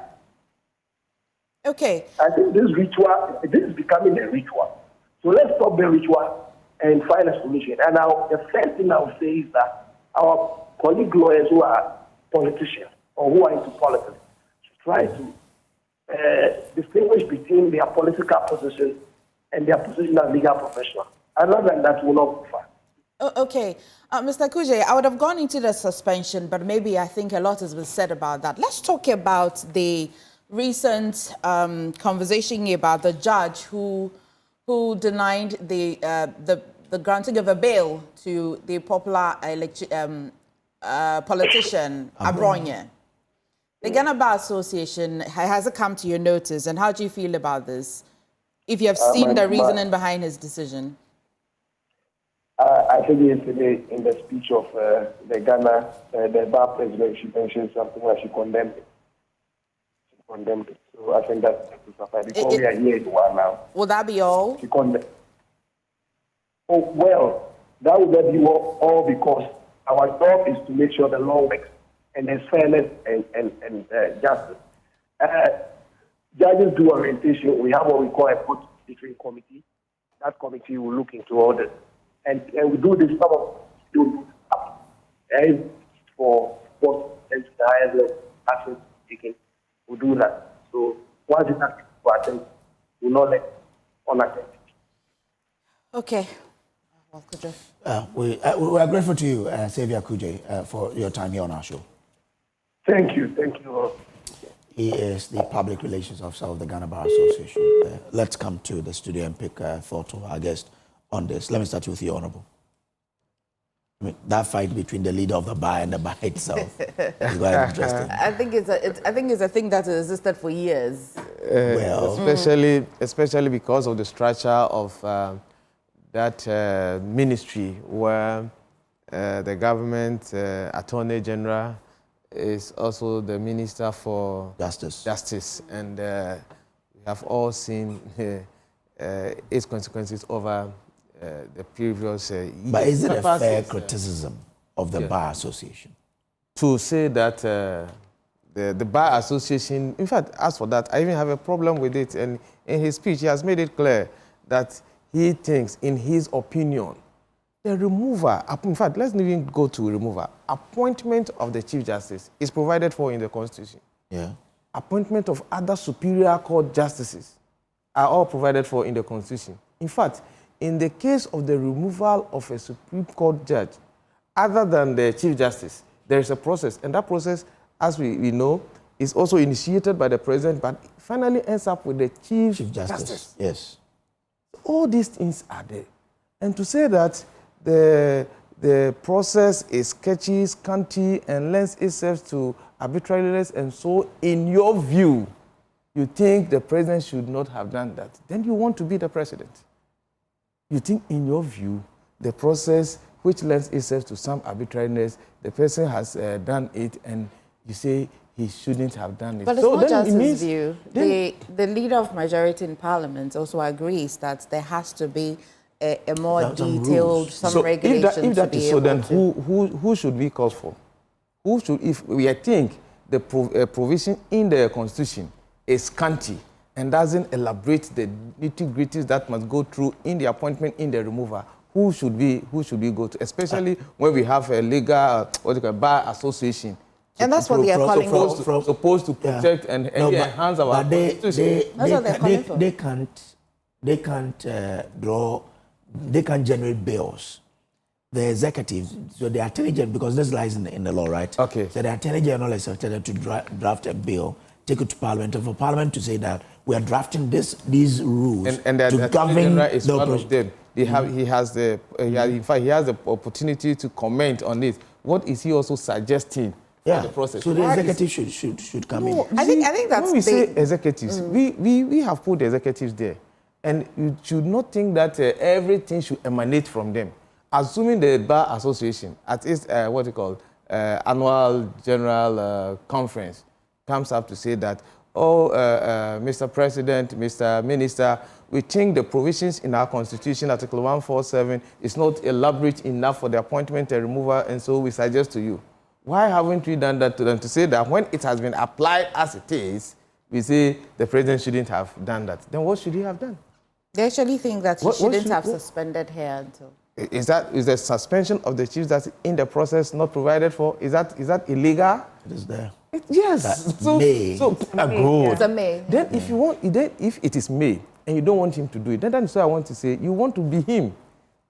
No, I don't want to be you, but I'm drawing your attention to other means. Good. And when you draw my attention, it is either here or there. Yeah. It is either I will do it that way or I don't do it that way. So what do you want me to do? The moment you say I shouldn't have done it, then you want me to do it the way you would have done it if you were imagine. But several legal luminaries have spoken on this and said that, well, the rules have to be clear. For example, how do you determine MFR? How do you call the basic case, the prima facie case? Yeah. Because in the Charlotte Osei one that was handled by Justice Sophia Kufo, there were 3 petitions, 3 cases. She struck out 2 and gave reasons that the EC was able to satisfactorily explain itself. It was only on 1 that she did, and it was on that basis that a committee was formed. On this case, the CJ says, so on which of the cases have you found a prima facie? I don't know about it. And that's what people said. There has to be rules to say explicitly, you move from 1 to A to B, and then everyone understands. But this is not. You don't have that now. You only have 146. That's what they're saying. That's what we're saying. That bring the rules. No, that is not what he's saying. Let's go into it. That's not what he's saying. No, that's what the GBA has said. The GBA is not saying that. From what I heard him, it's not just saying that. Oh, we should streamline things. He says they think even with what we have, the president shouldn't have done that. That is different from saying that I think we should streamline things. But to say that with what you have done in the light, in the eyes of what exists, what is legal, I think you didn't do what I want. No. Also, when a provision such as 146 is said in the Constitution, people have argued, or legal luminaries, as he has said, you really don't read the provision in the Constitution separately. You read it as a whole. So that when you're struggling in interpreting the particular provision, you don't look at precedents, you don't look at what applied on the face of another thing. So it looks like it is standing alone, but it's really not standing alone. And I'm saying this because of you saying, which one of the petitions did they find a prima facie case was a question the CJ has been asking. Now, in fact, if you look at the final report, you'd realize that 3 of the petitions, in fact, they didn't even go to the second and third. They're based on the first one. So then the question of whether the Chief Justice should know, she would have known in the beginning or should have known in the middle. At every point, she would have had the opportunity to But that's the case that she's saying, that when you wrote to me and I gave you my responses, when you found the prima facie, that should have been made to me as well to say, okay, it is on this basis that we are finding this against you. Then, because yesterday when we spoke to her lawyer, says that it was the procedure they adopted was adversarial of the High Court or so. But that's the system we operate in Ghana. We don't operate inquisitorial. Very adversarial. No, but when you found a committee of inquiry. I mean, the law generally in Ghana, judges are. You see, that committee it does not operate outside of the laws anyway. Judicial bodies it's not outside of the law. This is a committee of inquiry. Are you the guest? Well, no, we are. It's an interesting conversation. So, firstly, I would like to state that we all know that the AG is a political appointment, but sometimes we expect more from him just because of the sensitive nature of the position he holds. But I can see that he's always towing a very political line. Number 2, you would not expect him, the Attorney General, to not understand the difference between an EC chair and a Chief Justice. The Chief Justice is the head of the judiciary.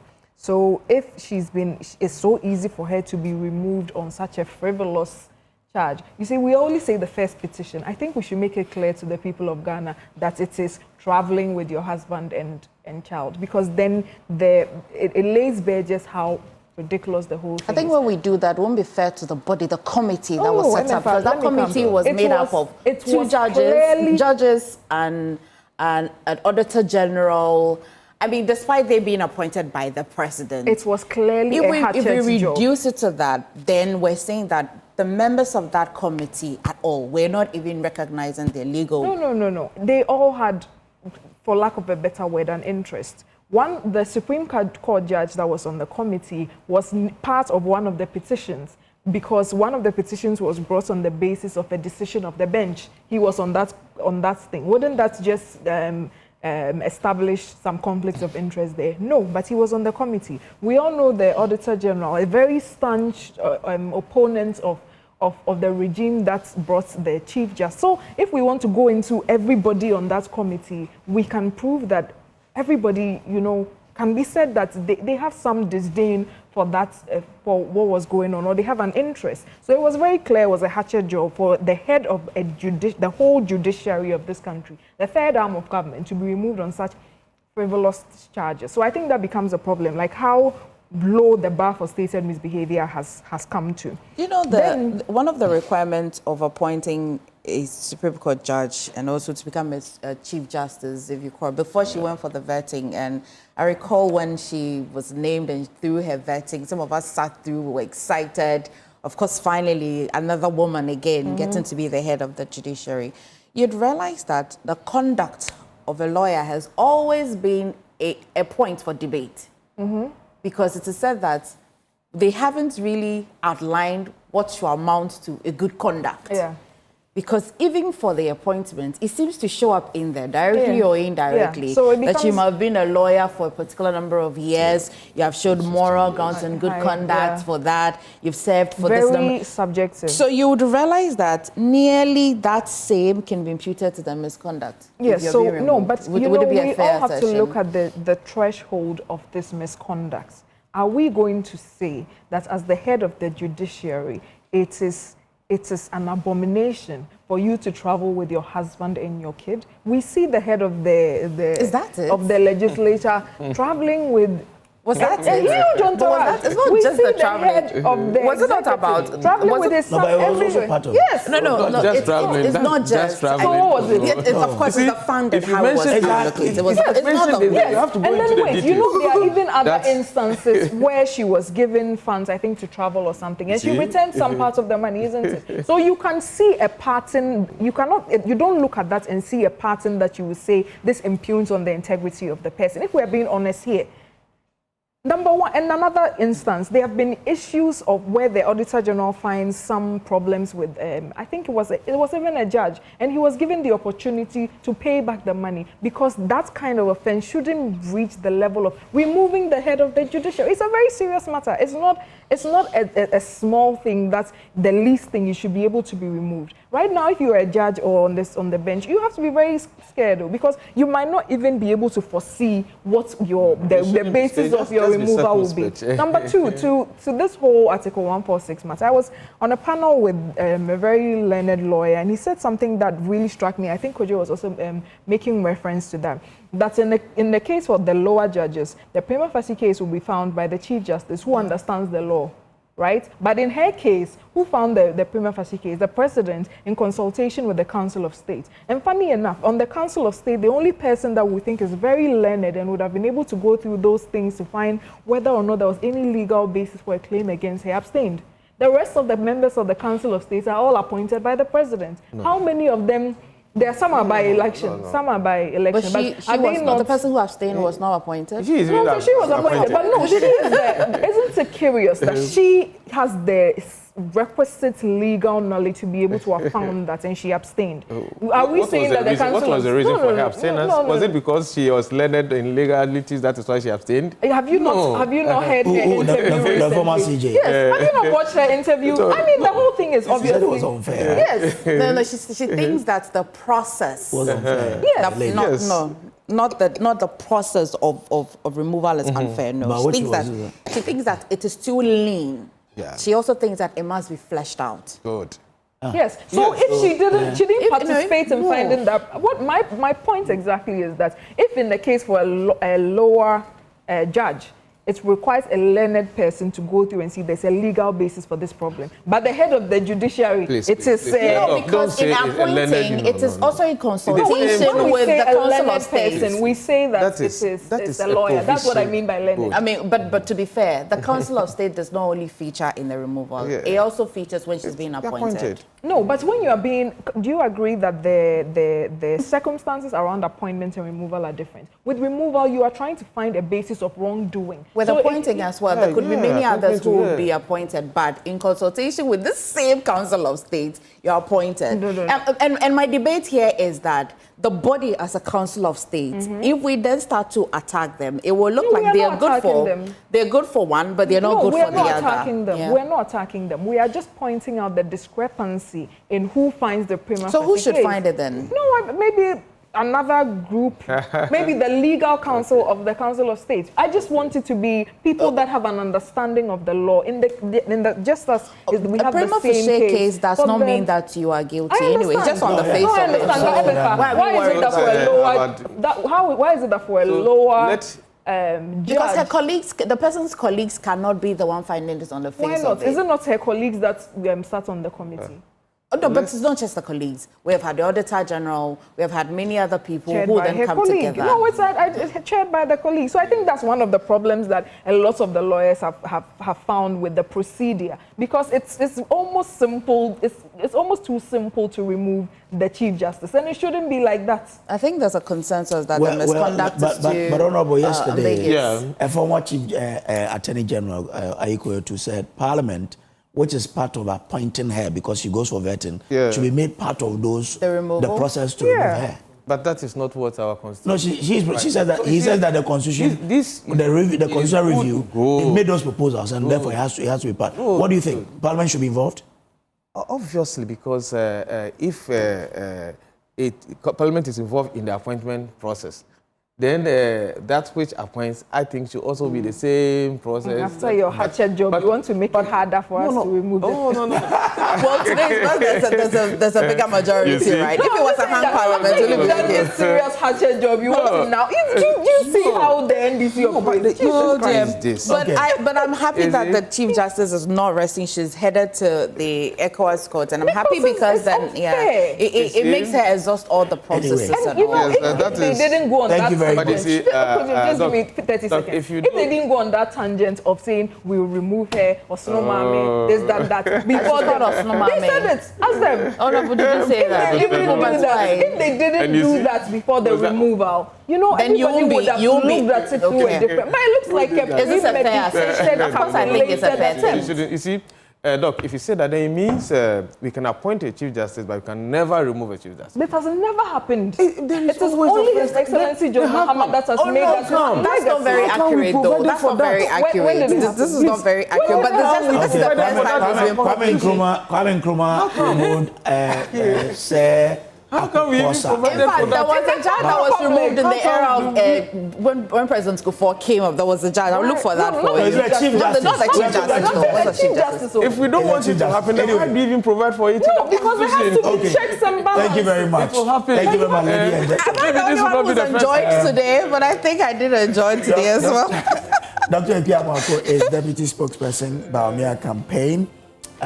Also, Kofi Bente Afo is MP for Syria. So, sorry, Ben go to the No, you speak Brosa, eh? No, we speak Sevi. Sevi. Benkutu is that, I think. Which one is close to a hunter?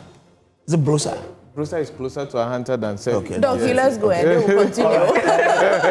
Sevi Akuje is Public Relations Officer of the Ghana Bar Association. He joined us. But this one says, Kojo, it was distressing to hear Erastus's account yesterday of the considerable regression in the battle against Galamsey under the current NDC administration. I was not surprised when Dr. Kanashibe ultimately acknowledged that the Akufo-Addo government had made greater strides in this regard than the present effort under John Mahama. What efficacy can be expected from a depleted and ostensibly ineffectual enforcement apparatus, metaphorically akin to an armless blue water guard, when confronted with Galamsey operators who are heavily armed. Manche Bruce, the second in Takrade. Manche Bruce is a long writer. I'll tell you. Well, thank you. That's so much on the show. Please stay. It's so evoked.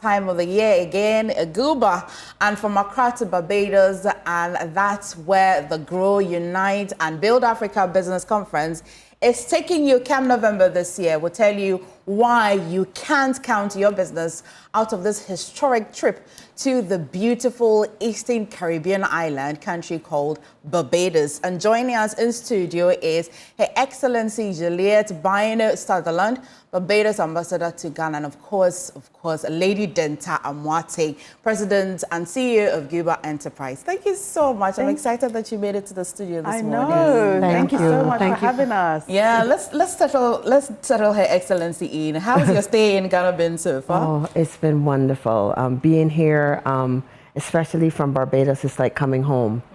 And the people have been so warm and welcoming, and the experience of the culture and cultures across Ghana has really been uplifting. Perfect. What have you been eating?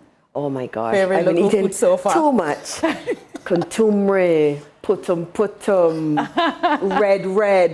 Should I stop? You're Ghanaian already. You are Ghanaian. Definitely Ghanaian. Lady, always a pleasure to have you back in Ghana. How are you feeling? How have you been so far? How's the year been for you? The year has been great by His grace. I can't complain. You know, we're gearing up to an amazing ceremony in Barbados. First time going to the Caribbean, taking Guba Awards to the Caribbean, and also bridging that gap between our people, right? The global African diaspora. We're everywhere. And so 2025, I think, is a good year to really celebrate and connect and also think about trade. You know, there's been a lot of conversation about trade. When you look at what America's doing, Europe, everyone is, you know, cutting ties or putting tariffs, etc. And so why don't we look at the Caribbean? Why don't us as Africans look at opportunities on the Caribbean island, which is close to America? So if you are looking to export, why don't you actually produce stuff in the Caribbean and send it off to America? So there's a global audience, and I think this year, for the first time, we are doing the Trade and Investment Conference for Guba. So it's not just an award ceremony, but we are really looking at the opportunities in the Caribbean, also on the continent. How do we get Caribbeans to also look at Africa and invest in Africa? And so we're just really excited that this November, on the 10th to the 12th, we're going to be doing this, and we're also doing the chartered flights. Look at that. I know. Saw that and I said, yeah. We'll get into all of that, and Excellency, I'll come to you, but let me stay with Denta just a little bit more. So for years, 16 years? 16. My goodness. It was just yesterday. I know. It feels like it was just yesterday, but 16 years. Yeah. Walk me through the journey so far. Do you even remember the very first year? I remember the very first year. I remember calling up a few friends and saying, look, guys, there are people that we need to celebrate. They're unsung heroes that nobody hears their story. People have gone through so much to get to where they are. How do we celebrate them and put them on the pedestal? And also share their stories to encourage us that you can make it, you can do it. There are people that are in your same situation as you, or even worse situations, but they made it. And so we came together, did the first one, was incredible. We had the BBC, we had Channel 4, we had everyone there. It was sold out 3 weeks to the event. And that's when I knew that, look, this is needed for our community. And it was really just to encourage ourselves that, you know, you can be successful in the diaspora and you can be successful on the continent, and letting people know that, look, there's a myth about, let's demystify what people think about Africa and the continent, but there's opportunities here. So we've grown, did it in the UK for many years, then did the US at the UN General Assembly. We had a few presidents there, the UN Secretary General. It was incredible. I mean, we've recognized the likes of the WHO Director General, Dr. Tedros, WTO Director General, the CEO of the Recording Academy in Rwanda. So we've taken Guba to Ghana, UK, US, Rwanda, was incredible. We honoured the likes of Wademaya as well, who's really doing a lot for the continent. And this year, like I mentioned, the Caribbean, and we're recognising the likes of Sir Richard Branson. Yeah. So there are all of these people that we are gathering in Barbados to celebrate their achievements, but to also look at opportunities to invest. I think you have done excellently well with this this award scheme, and even better this year, it's not just an award, you're even conferencing it and making it a summit so that people can even be part of it. But Your Excellency, in Ghana, tell me one of the things that struck you when Lady Denta said, you know what, I think I want to take this to Barbados. What did you think about first? For us, I want to begin by saying that we were so attracted to the model and the story behind the awards. And it's very consistent with our national ethos. Everyone knows our Prime Minister, Mia Amor-Motley, is the ultimate Pan-Africanist. And she said to us, there are 2 missions here in Africa, us in Ghana, another mission in Kenya, that we need to reclaim our Atlantic destiny. So when we saw this program that was being developed by Denta, it was very much something that we wanted to be associated with. And what we were even more attracted to was the fact that, as you said, she's bringing the trade mission aspect of it. Because we believe that until we start doing business regularly between each other, until we start doing cultural, educational, sports linkages to build that trust, we're going to continue to have that divide. We're going to continue to have that misperception or lack of understanding and awareness of between the Caribbean and Africa. So we're really pleased to get the opportunity to partner, to build out. We've been able to bring Denta and her organization the highest level of support in our country, our Prime Minister's office, our Barbados Tourism and Investment Tourism Marketing Agency, our Invest Barbados. And we are really, really investing in making sure we can have one of the best productions of the award, and more importantly, we can attract Ghanaian businesses to come to Barbados and see what it is we have to offer, because we have a lot of opportunities. I mean, before Denta would even let people in onto some of the things that they will be experiencing in Barbados, I'll stay with you. For you, what will you be telling people, no matter what, if Denta doesn't even point you to this, they're definitely going to be finding in Barbados in terms of trade and even beyond trade? Barbados is essentially the gateway to the Americas. It's the biggest, strongest international airline hub in the Caribbean. So once I say to people, sometimes people look at Barbados and look at the size of our market. Our population is 280,000 people. That's not even a village in some parts of Ghana. But I say Barbados is a doorway to 44 million people, if you count the fact that we're minutes away from the English, Dutch, French, and Spanish-speaking Caribbean. So the first thing we like people to know that Barbados is the closest to West Africa, and it is a gateway to the Americas. The second thing we want people to know that Barbados has the kind of infrastructure, political stability that tends to attract businesses. We have invested in our telecoms, our road, or infrastructure, so we're able to attract fintech businesses. So we would like people to know we're open for business, particularly in the area of tourism, fintech, financial services. We're looking to attract banks. We're looking to attract small, medium enterprises. We also, there's a thirst within the region for Ghanaian products. We recently had Carry Festa 16 in Barbados, where there was a gathering of Caribbean islands. Ghana had the biggest presentation of any African nation that was there. There were over 100 Ghanaians in, and the thirst and the yearning for Ghanaian cloth, Ghanaian material, Ghanaian bags. So the beauty industry, the textile production industry, there's so many opportunities that are niche. We also, as a country, have invested in our pharmaceutical, fintech, life sciences. Barbados has free education through to tertiary. All our graduates are free, so we're producing a number of scientists. As a result, we have a very strong science and technology basis. So people, when they come to Barbados to bring factories and industry and technology, we have a ready cohort of graduates. So there are tremendous opportunities between the countries. For those of you who think that it only begins and ends with Rihanna, it's not.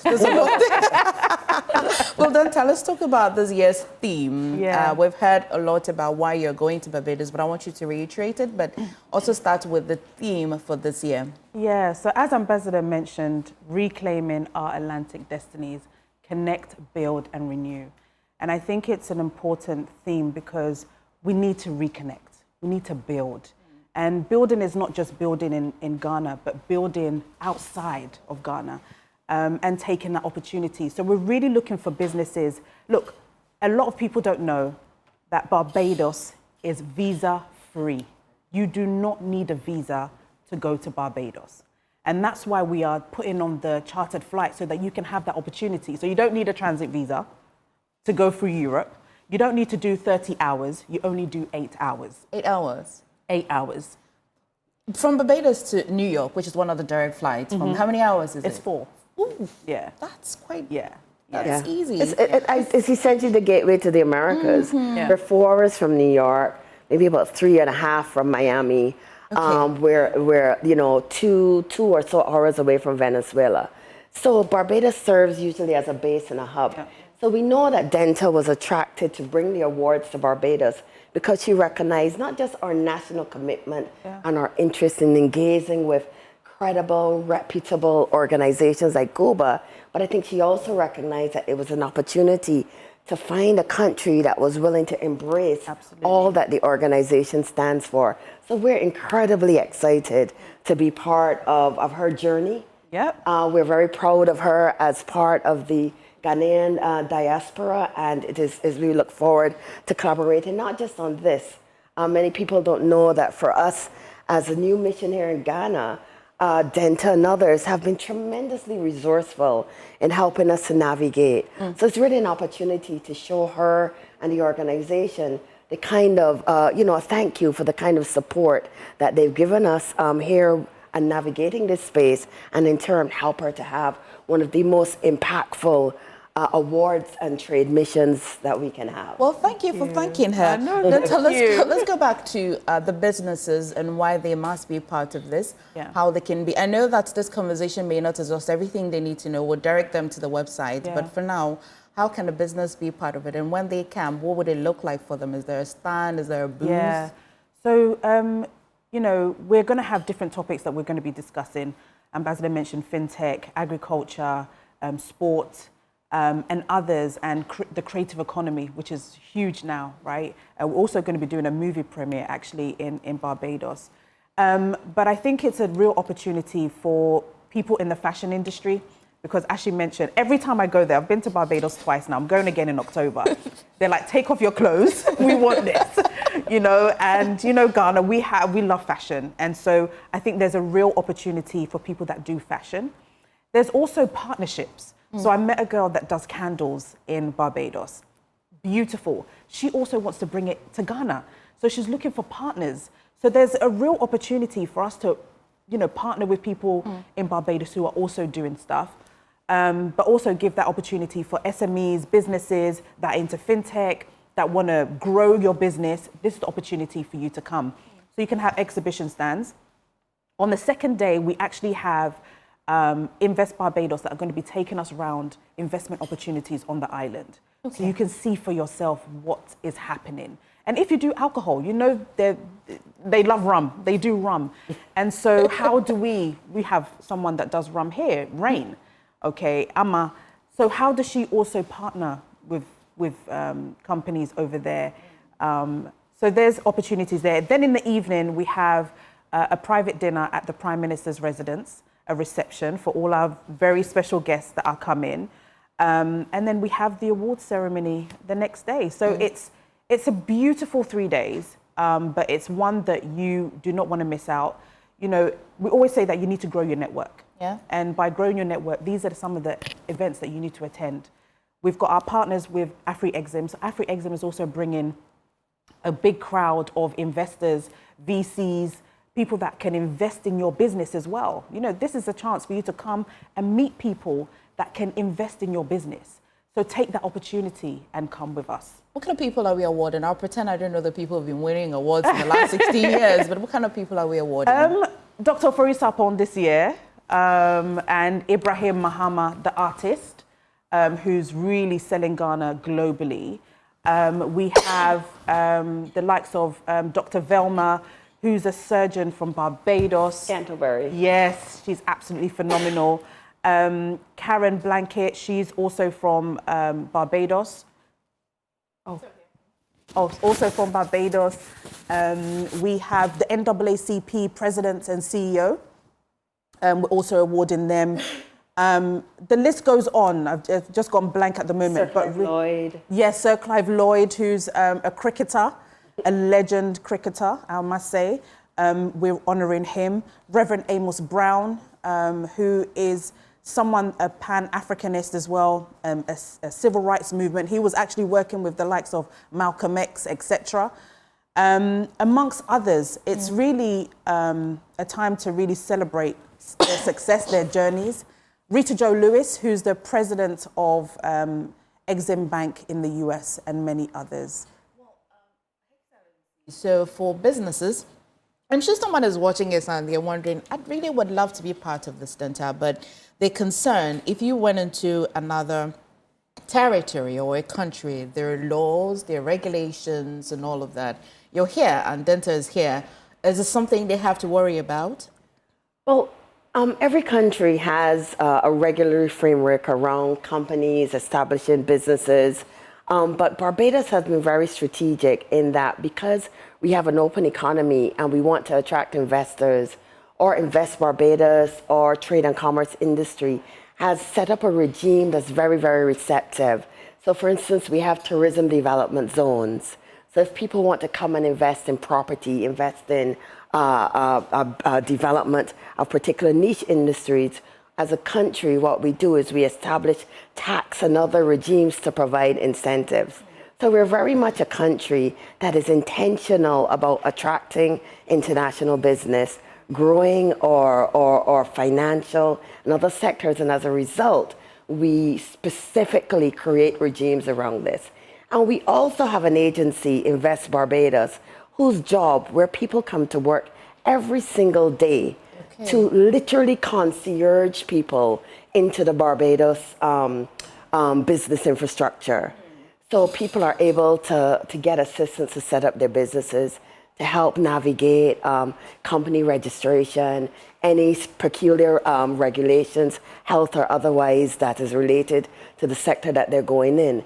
The key message that I'm getting across is because this is what we do as an economy, we've built the government has built the infrastructure to facilitate the growth and expansion of private enterprise. Such a perfect place to hold this. Absolutely. And just to add on, we have had a Ghanaian that's invested in Barbados. So ZPay, Z Money is in Barbados.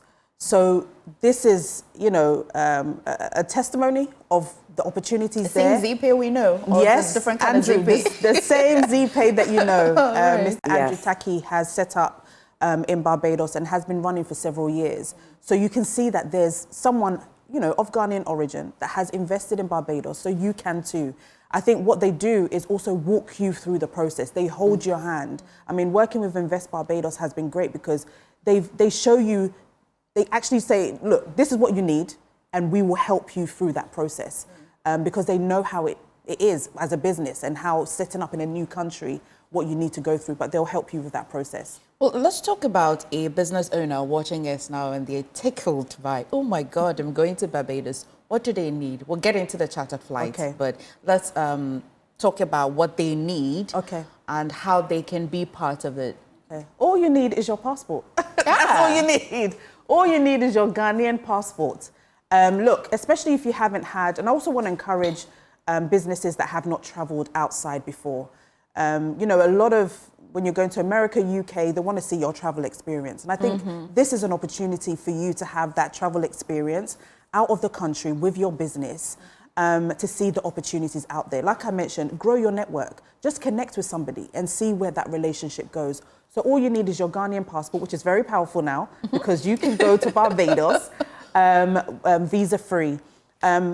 the chartered flight, like I mentioned, is 8 hours. We have all of the information on our website, but I will put out our number as well for people to call us direct.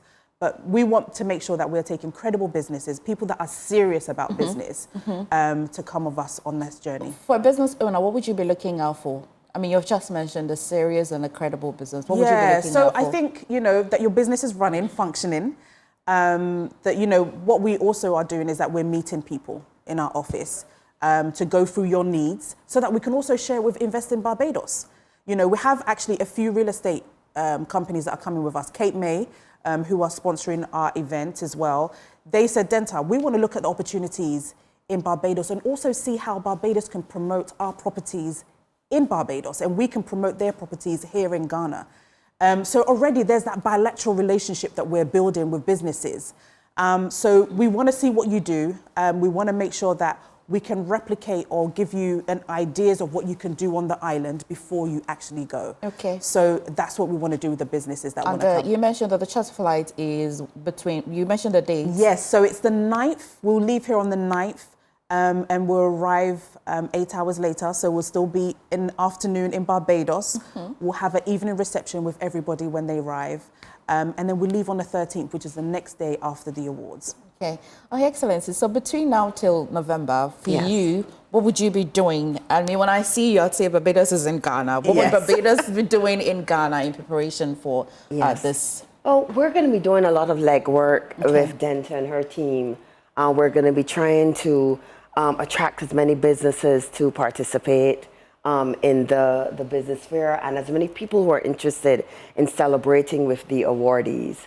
We're also going to be preparing and equipping Invest Barbados to receive investors, because a large part of what we do is provide our agencies at home information on what this marketplace is like. What are African investors looking for? What are the interests and the constraints and the concerns that they're going to be having with, so that as a country, we can strategically respond to the needs of this marketplace. So I'm going to be working on both ends, preparing people and recruiting and selling this as widely as we can. And on the other hand, in Barbados, working to make sure we are ready and that all of the participants have a very enriched experience. Yep. I mean, Denta, you want to ask something? Yeah, and you know Barbados has about 200 Ghanaian nurses. Yes. Yes. So our nurses are there, which I met them, and they love Barbados. They're not coming home? No, they are not coming home. They are enjoying the sunshine. Get us in trouble. And Get us in trouble. I know, I met a few of them when I was in Barbados, and they spoke so highly about, you know, their experience in Barbados and how they actually love it. And so, you know, it's nice to also hear that from our people who are on the ground, who are working, right, and saving lives. So I think, you know, there's already that connection that's building with Barbados, and we want to enhance it, we want to expand it, we want to build on it, and want to make sure that our people are going there and having that experience. You want to be very specific. You want to add something? No, I just want to add, because on that note, that we've really been appreciative of tremendous support from the government of Ghana in relation to our needs for labor.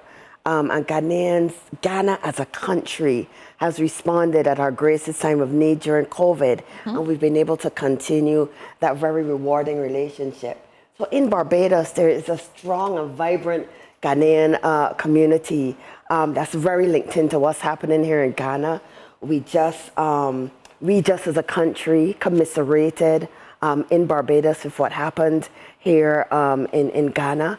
So we feel ourselves very close to Ghana, not just because of the community, but because we've gotten the opportunity to benefit from Ghanaians, and we're looking to continue that labor exchange. So this initiative is once again going to really red flag and help the entire Ghanaian community understand that kind of solid partnership between ourselves and this country. It's really great that you mentioned it, and Lady as well, because the current foreign minister seems to have quite a soft spot for nurses who want to go to Barbados to actually continue the profession over there. He's mentioned it a few times on our platform here on the Joy News. But to you, specifically, number of days, the charter flight again is between the 9th To the 13th. To 13th of November. So we're returning on the 13th. Yes, we're returning on the 13th. Okay. And don't go and stay. Don't go and overstay. We know.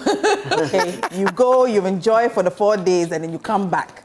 That's how we should do it, and that's how it's important that, you know, we're leaving some of these places with good experiences and not leaving our people behind, especially if you're not working as a nurse. Make sure that you come back. But any time that you want to go to Barbados, you can definitely do that, especially if you go there and build those linkages. Really? We're going to have Fuse ODG performing. He's our act. You know, he's got this amazing music out at the moment, which really fits in with our theme.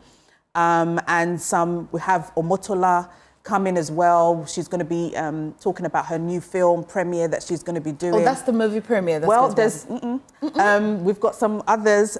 Sola, I forgot her surname, but the legendary kind of Nigerian actress. She's going to be doing a film premiere there as well. We're working with Joy is our partner, so Joy is going to be there. Covering everything that we're going to be doing on the island. You're welcome. You're coming. And I just want to say a big thank you to our sponsors and partners. It's really important that some of these events, you know, you can't do it alone.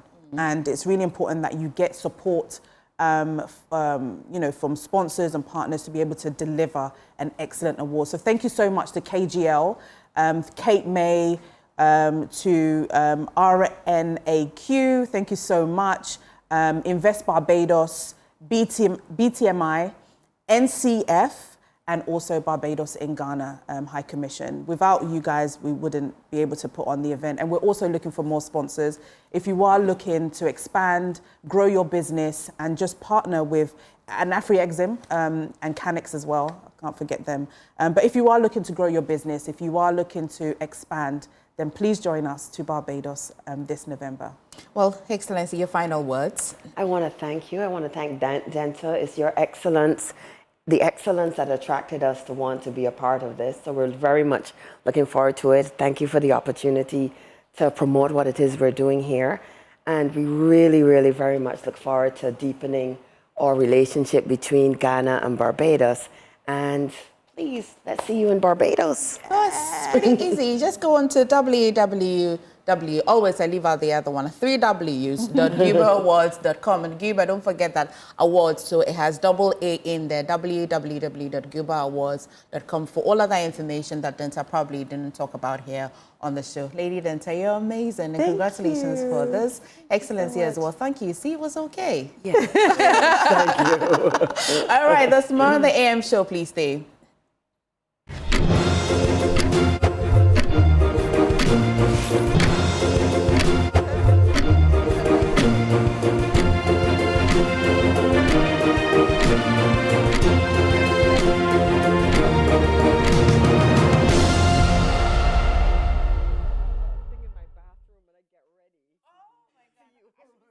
Hey, and thank you for staying with us here on the AM show. There is so much. So in August, the Joy Invitational Tournament was all sorts of amazing. And we have our friends from Promo World coming to tell us why they decided to help for that tournament to be a success. And our friends from Promo World called Angela Danko, our marketing lead, and I saw Stephanie Dai, client service executive, joining me in studio. Ladies, how are you? You're doing amazing. You're doing amazing, of course, and I love the color. The hair color. Maybe I should consider doing one. I would wear one and show you later, right? It looks so great. Thank you, thank you. Okay, so tell me a little bit about Promo World. Okay, so Promo World Limited is a corporate branding firm. We are into importation of really unique corporate souvenirs. We customize end-of-year hampers and gifts. We are also into designing, advertising, activations, and we also do event coordination as well. Okay. We are into all sorts of printing. We do DTF printing, large format printing. We do embroidery, engraving, direct print, heat transfer, anything you can think of. Everything you've said, the only one I know is embroidery. Oh. Tell me about, what did you say, DTF? DTF, what was that? It's a type of print for T-shirts and t-shirts. Okay, so you can print like my face on my T-shirts if I want to. Of course. I'll come for one. Yes, you should. Well, tell me as well, what motivated you to be part of this year's tournament? Who's going to take it, Angela or you? Perfect. So aside promoting our brand image and also partnering with a recognized firm, We also want to have this fulfillment of contributing to something significant.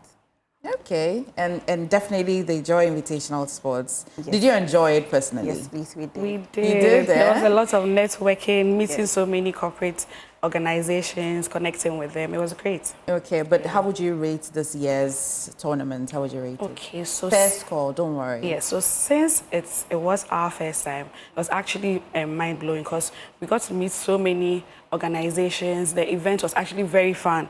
It was from morning till late evening, and we stayed the entire time, and it was very great. We enjoyed it. Oh, I'm happy yes, to the hear turnout that. was great, yeah. I'm happy to hear that. But let's talk more about your business, Stephanie. So if somebody wanted any of these services that you have just told us you're doing, first of all, is it affordable? Very affordable. Very affordable. Angela, why did you roll your eyes at me? No. It's actually very, it's so affordable. It's so affordable. Yes. Okay, because I like to bear the good news. I don't want my people saying that, and I told them about Promo World, and when they went, it was so expensive and all of that. So they won't regret coming. Okay, but reiterate again the things that you do. Reiterate them again, the things that you could do. So we are into printing, designing, events coordination, we do advertising and activation, and we also import unique corporate souvenirs for all businesses and all occasions. Okay, when you say unique corporate souvenirs, what does that mean? Souvenirs that you will not find on the market, something that is tailored just for you. Just for you. Yes. Okay. Well, you as well tell me, where are you located? Okay. How can people connect with you? We are located on the Accra Newtown Road, right adjacent the AD Bank, and our new place is in between the Zen filling station and the ADB Bank. This means that you had an old place before, yes, and you have relocated to the new place. Yes, but it's just the next building. Okay. Yes. So we have both places operating. Yes. Okay. Where again? Pick from where? Accra Newtown. Yes. Okay. Just that I don't have to look out for any. No. So we are in between the Zen filling station and ADB. ADB. Yes, the bank. Yes. So we are in between. For people who are into advertising and branding products and all, you definitely will be very present on social media, are you not? Yes, we are. Okay, how can I find you on social media? We are on every social media platform, X, TikTok, Instagram, Promo World Ghana, and Promo World GH. Okay. Yes, please. So Promo World Ghana or Promo World GH Justice. Yes, is there a number we can call? Yes, please. What number can we call? Don't put your personal number. I know somebody watching wants to call you personally. What number can we call? Okay, so you can call us on 05999 04446. 05999 04446. Okay. Stephanie, particularly the social media presence, you know there's a way people write their names and then people find it hard to. Is there any underscore? Is there any comma, dots, or anything? Or it's together? It's from together. World, GH, yes. Across all the platforms as well. Okay. Is there anything you want to talk about that I didn't ask you? No. Okay, good. Then I'll take your final messages then. Okay. So we want everyone to know that at Promo World, we are very reliable, we are affordable, and we provide good and quality services. Yeah, so please reach out to us anytime you need any of our services.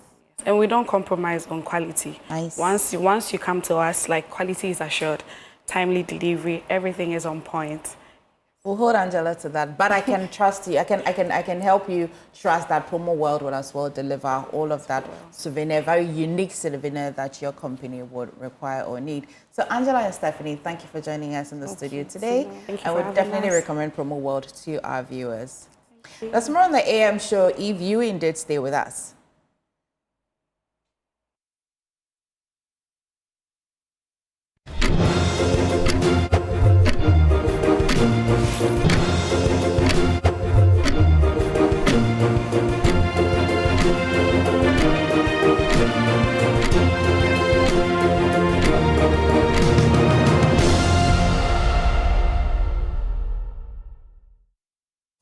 Welcome back to the AM show, and the conversation today and for some time now has been about how government is dealing with Galamsey, right? Let's look more about what they've done and what they have not been able to do with someone who has a lot of knowledge in this area. Dr. Solomon Owusu is a mining, engineering, and mineral economics consultant from the US of A.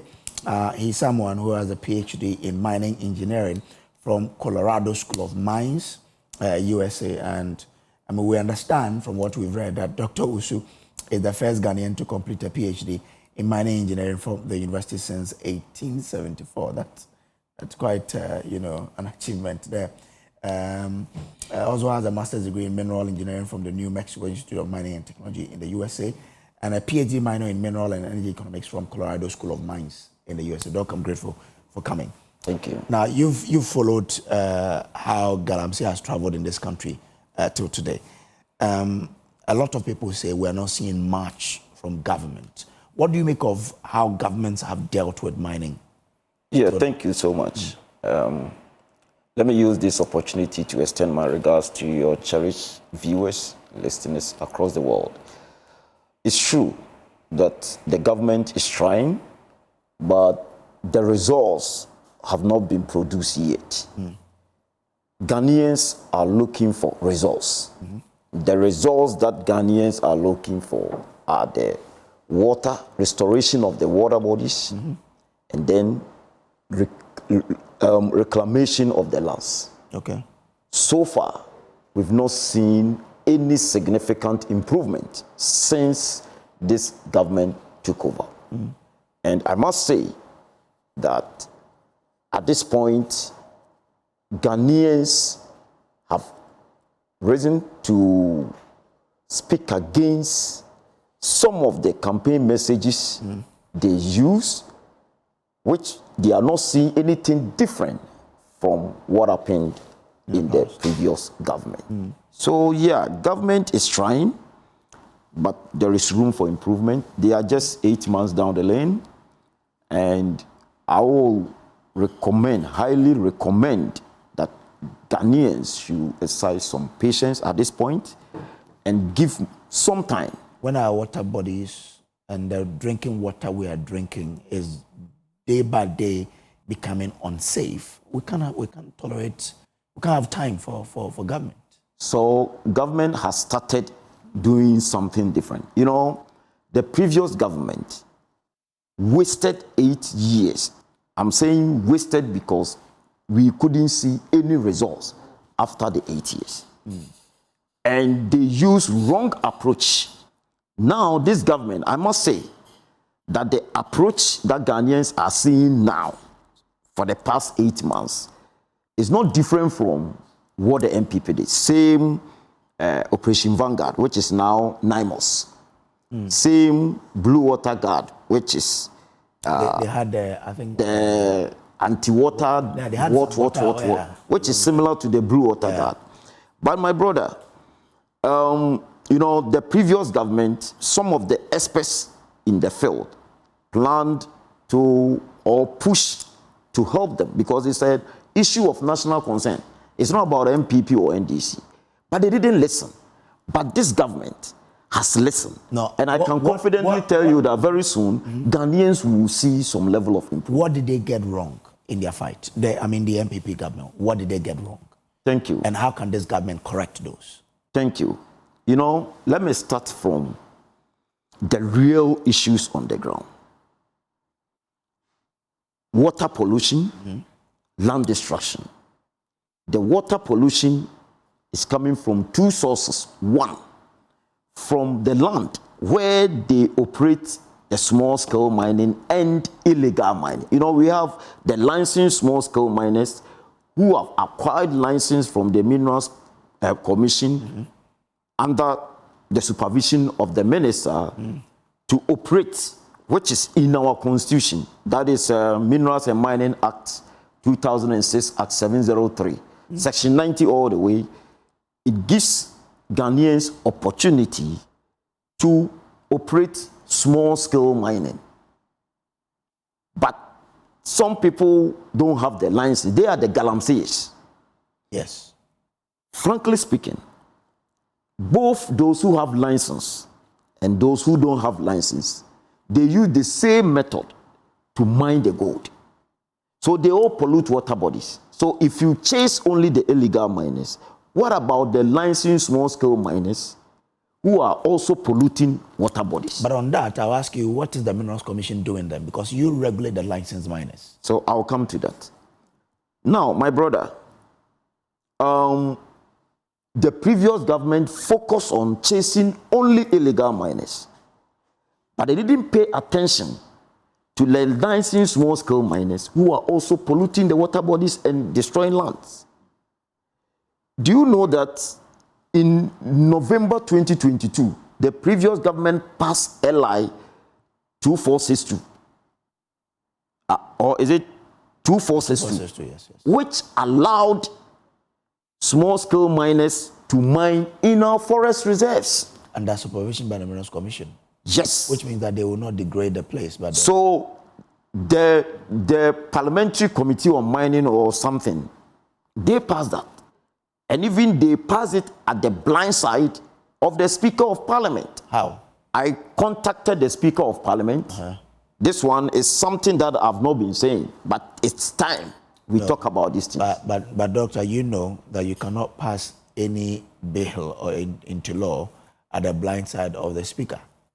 Because the Speaker, if he's not there, he has deputies who preside over him with his knowledge. So he, according to what I heard, one of the deputies, you know, he had traveled. That was the time he was sick and traveling back and forth. One of the deputies, you know, signed that or agreed to that. But he didn't know. But I'm not sure. No, I contacted him. Because when I saw that, I said, we are fighting illegal mining. We are restoring the lands. We are planting trees. And you allow this law to enable small-scale miners to go into the forest? He responded to me, but I can't share that. But from what I'm saying, you can do your investigation. The Speaker wasn't aware. So, yeah, you can do your investigations.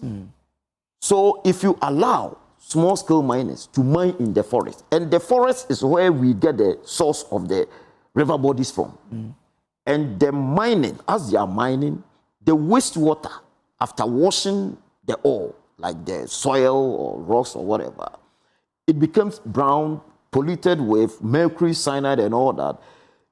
As I'm talking to you now, both the licensed small-scale miners and the illegal miners, Galamsey, they don't control that wastewater. They don't contain it, control it, treat it before discharging it through the streams to the rivers. That is one. Okay. Two, those who dredge in the water bodies, we call it dredging. Dredging, That one is not allowed. Anybody who mines in any water body is illegal miner because Minerals Commission doesn't allow. Even you can't mine 100 meters within, like if this is the river, you can't mine 100 meters here, you can't mine 100 meters here. Why do we have people mining in the river bodies as of today? So we know the challenges. What must happen? What do you think government should do? Well, they've established the Blue Water Guard, and the Blue Water Guard was inaugurated March this year. 4 months down the lane, the water bodies are still polluted, silted, brown everywhere. So I think we need to up our game and depoliticize this Galamsey fight. Do people mine in the U.S. in the riverbed? No. They don't. If you go to Alaska, they have dredging.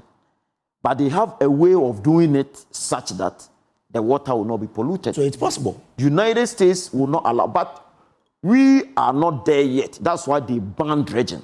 Dredging is banned in this country, but people still mine. Don't we have DCs in every part of the country? We do. We have police commanders in every part of this country. But people are still mining inside our river bodies. That's why I'm saying we should depoliticize this Galamsey thing and focus on solutions, technical solutions to address the problem. Now, as of today, I can confidently say, because I'm here for expert opinion, this government is also following the same thing that the MPP did. That's why we are not seeing any solution. That's why we are not seeing anything different. If the government will engage technical people who can fix that, because there's a technology to control, manage, and then treat the wastewater on site before discharging it through the streams to the rivers. There's a technology. There's also a technology to clean the water bodies, the polluted rivers, clean and monitor. There is another technology. Ask whether the government is doing something about it. Yes, but it takes time. It's still in the process. They are using the technology to treat the polluted water bodies. Not now, but it's, you know, on its way coming. You are aware that I'm aware that very soon government will start all these things. How long will it take for us to get all that one? I don't know. It's a question for the minister, the president, and the government officials. But you are the expert. I'm the expert, but I'm not in government. I understand. And I don't want to be in government. But from what you know, how many years, if we start this technology, will it take for us? If we start from 6 months, we should see some level of improvement after 6 months. If we start today, after 6 months, we should see some improvement. Then gradually, by the time President Mahama finishes his term, I can confidently tell you that if they do it, we can see some significant change in the water bodies being restored. That is without others still operating on the road. So those guys dredging should be cleared. That's why I find it difficult to understand certain things. The blue water card is supposed to clear them, but they are still mining today. Why? They should be cleared off the rivers because it is illegal. That's why I don't support the state of emergency. But how can the blue water guards get rid of these guys who are armed to the teeth, who have money? How can the blue water guards do it? So are you telling me they don't have the capacity to clear them?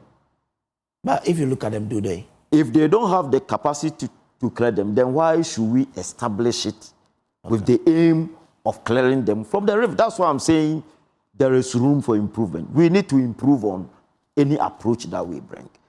We need to because personally I know the blue water guard. I don't want to go into politics here, but the blue water guard needs to up their game. Okay.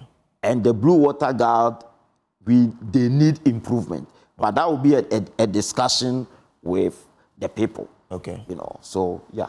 So after some period, after what period do we have to assess the gains and whatever of the blue water guard initiative to see whether we make changes or what we do? It can be now.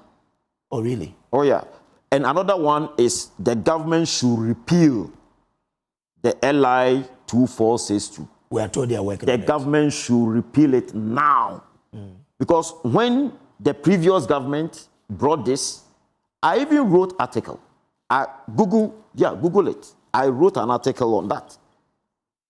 And I granted a lot of TV and radio interviews. You want to fight illegal mining. You want to reclaim lands. You want to do afforestation. Then you allow people to mine in the forest. It doesn't make sense to me. I'll be a dishonest person to sit here. I like President Mahama. I love him. But please, Mr. President, repeal the LI 2462 now. But you are a to mining engineer. Aren't mines operating in forest reserves?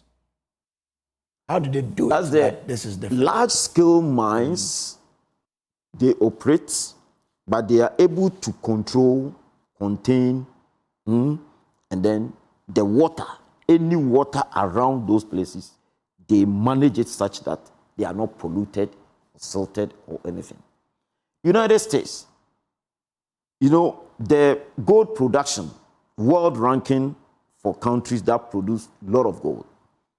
First is China. China produces gold than any country in the world. You can check. They can check the ranking. Do the ranking from World Gold Council. People have other rankings, but World Gold Council is the legitimate ranking of gold production across the world. China is number 1, Russia number 2, Australia number 3, Canada number 4, United States number 5, Ghana number 6. Why do we produce more gold in the United States than Ghana and no water body is polluted? Can we bring that knowledge here? And that's exactly what I'm talking about. Okay. I live in the United States. I work in the gold mine. We mine gold. No water is polluted. Can we form a team to come and help Ghana? That is what I'm waiting for. So knowledge transfer. Knowledge transfer. Ghana, sometimes I find it difficult to understand certain things. When I was about to complete high school, I completed senior high school, now SHS, 1996. Okay. One of the papers I answered that, questions that we answered was brain drain. You have a lot of nice, knowledgeable people abroad. They can they can transfer their knowledge here to make our country better. We have all the resources in the world. Why are we still poor? Are you saying that previous government, we know that Galamsey transcends just the Akufo-Addo government. It was there during Mahama. No, it was there. It has been there exactly for a long time. Are you saying previous government did not know this? That they have to tap into the knowledge of their they didn't allow. They politicized the whole thing. Did you read Professor Frimpong Boateng's report? He accused them. The very people who were fighting so-called fight Galamsey were the same people doing it. That is not the case under President Mahama. So far, I can't say. So anybody, if any member of the NDC said we could fight Galamsey in a month, they were lying. No, a month is not possible. They were not being truthful to Ghanaians. It's not possible. It was a political, and I never commented on that. It's not 1 month matter, my brother. Even if you start today, I'm telling you, to get the water restored, transition from the pollution to restoration, we can see some change after 6 months. Okay. After 6 months, then we continue and we see significant change maybe in the next 2-3 years. How much will it cost us if we want to do it? For the numbers, not today. Maybe we can talk about it later. Doc, and you are ready to be part of this team if they ask you to be part? I think my team is ready to help Ghana. Okay. My team is ready to make sure that we get good water to drink. Before we go, give me 1 minute. Do you know that everybody is affected? From presidency to the last person. Why am I saying that? If I can share some video for you to share. Our time is up. Yeah. Okay. In Accra here, 2 water treatment plants. Wager treatment plant and then boom. Wager, the river that feeds Wager as the source of water is Densu. Densu is polluted with mercury, cyanide, arsenic and all that. From where? From Galamsey. So Galamsey is happening on Yes, and boom. Galamseyers are there polluting it. And Wager treatment plant was built in 1914. And they didn't calibrate the system such that it will remove these poisonous chemicals 100%. Okay. Boom. 1978. Even Kumasi Barekesi, River Offing is feeding and it is polluted. Okay. So we are all affected. That's why we have the kidney cancer and all that. On the rise. Okay. Yeah. All right. All right. I thank you for coming. I hope that we can have some more time to talk about Galamsey and how we can win the fight. Dr. Solomon Owusu is a mining, engineering and mineral economics consultant based in the US of A. He says that if we start implementing the technologies now, in 6 months, we should see some commendable achievement. And then by the time Mahama leaves, we'll see some great achievement. We'll thank him. There's more to come here on the AM show. Please do stay.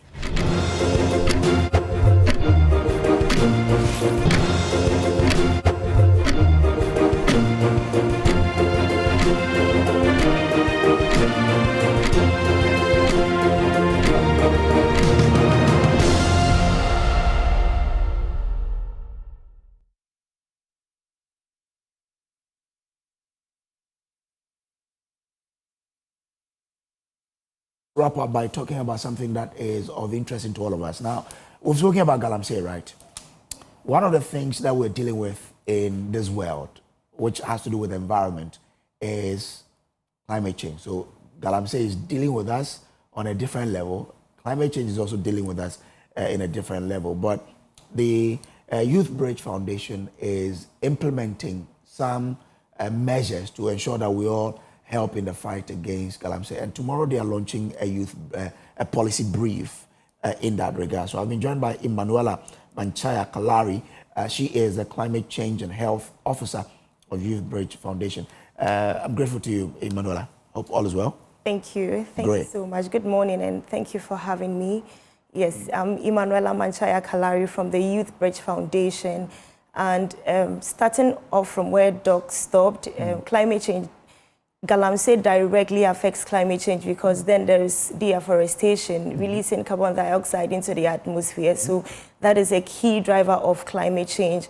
But we are happy to talk about our launch of our policy brief tomorrow, which is climate-induced migration, youth resilience, and what we are seeking to do is empower youth in the face of climate change. And why the focus on youth, for example? Yes. So in 2024, just last year, we conducted a research around the Fulbe group, popularly known as the Fulani, and we wanted to understand how the climate change affects their economic activities. And because they were cattle, they had to move into communities. And moving into community means that peace and security of the host communities were disturbed. And they were moving into these communities because the communities they live into, because of climate change, they don't have fodder, they don't have water, or these water are polluted and not good enough for the animals. And then when they move into these communities, there are peace and security issues. And this is just one example of the impact of climate change on communities. We realize that there are several impacts on health, on food security, pollution, and the likes of that. And what we seek to do is that we conducted another research into how climate change affects youth and the resilience of youth in the face of climate change. And then we realized that youth have the temerity, they have the innovations to come up with solutions to not only adapt to climate change, because one of the ways people adapt to climate change is migration. And while migration might not necessarily be a bad thing, you should migrate on your own terms. And at the end of 2024, statistics say that 83 million people in the world were displaced. A significant number of these people were caused by climate change. And so what we are trying to say is that let's tackle the root cause. And the root cause means that we have the youth who have this temerity, as I've said, to come up with the solutions that are needed. And so in our policy brief that we are launching tomorrow, we have outlined all the things that youth have in their capacity to bring to the table. Let me also take this opportunity to commend Joy News, because there's a lot of work going on with Joy News, especially with clean cooking. And I think it's very important that we come together and do the work that is needed to fight against climate change. So this policy brief is being launched tomorrow. Yeah. Where and what time? It's going to be at the Nat Hall at 9 a.m. And we are privileged to have the Danish Embassy come and a host of other institutions to come help us launch this policy brief. And you're saying that the target is that this brief is going to spell out what needs to be done in terms of targeting the youth in dealing with climate change. Yes, because in the issue of climate change is not only challenges, there are opportunities as well. And we realize that the issues of migration means that when migration happens, and I want to use the word displacement because migration might sound like luxury, and people are torn apart. The pieces of humanity in people are torn apart. So we are seeking to bring first awareness and then also say that the youth are ready. There's a lot of work going on and we have concrete solutions. We have concrete recommendations for government, for institutions, for anyone who is interested in the issue of climate change to come together and work. So who and who, aside the Denmark or the Danish ambassador, who and who are coming, and again, who is even eligible to be part of this launch?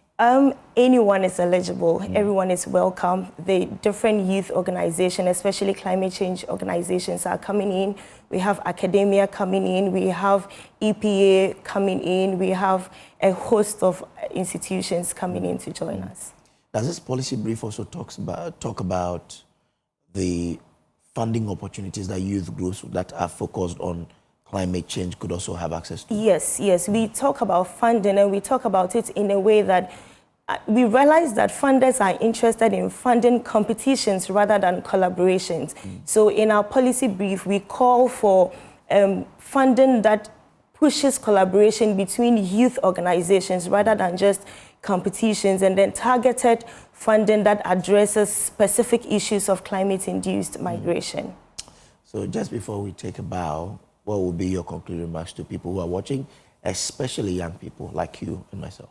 First, you are invited. We would love for you to come and talk with us. Let's dialogue. Let's share ideas on what we as youth can do. Secondly, there are loads of challenges that surrounds climate change. So we entreat all youth to pay attention and contribute their quota to climate change. All right, thank you very much. Thank you for having me. And I'll extend an invite to a colleague, friend to be there because we have a vital role to play in this fight against Galamsey. Emanuela Manchaya Kalari. Are you a Ghanaian? Yes, I'm from the northern region, northeast. That explains the Manchaya Kalari. Yes, Manchaya. You have a beautiful name. Thank you. And you're beautiful too. Thank you. All the best tomorrow. Okay. Well, before we wrap up, let's talk about, pensions. Now, because, the National Pensions Regulatory Authority is trying for all of us to understand anything or all the things we need to know about pensions. So let's look at the Tier 2 pension scheme. Now, do you know Ghana's pension system has 3 powerful tiers, all designed to ensure that you accumulate enough pension benefit for a decent retirement life. Tier 1 is your mandatory basic national security scheme managed by SNIT. Now, under this scheme, you enjoy monthly pensions when you retire. It also provides invalidity, survivors, and immigration benefit for foreigners who decide to leave the country. Tier 1, we say securing your basic pension needs for the future. MPRA, ensuring retirement income security. So what are you doing to ensure that you have the perfect retirement that you desire? MPRA is helping you to do that. And that's how we wrap up today's edition of the AM show. On behalf of MFA Adeti, the beautiful lawyer in the making, and myself, Samuel Kojo-Breza, and on behalf of our production team, led by Kinsley, we say thank you for making us a part of your morning. Let's meet, God willing, tomorrow. Up next is News Desk with Mami AC. Okay, let me just say News Desk. We'll meet again, God willing, tomorrow. Good morning.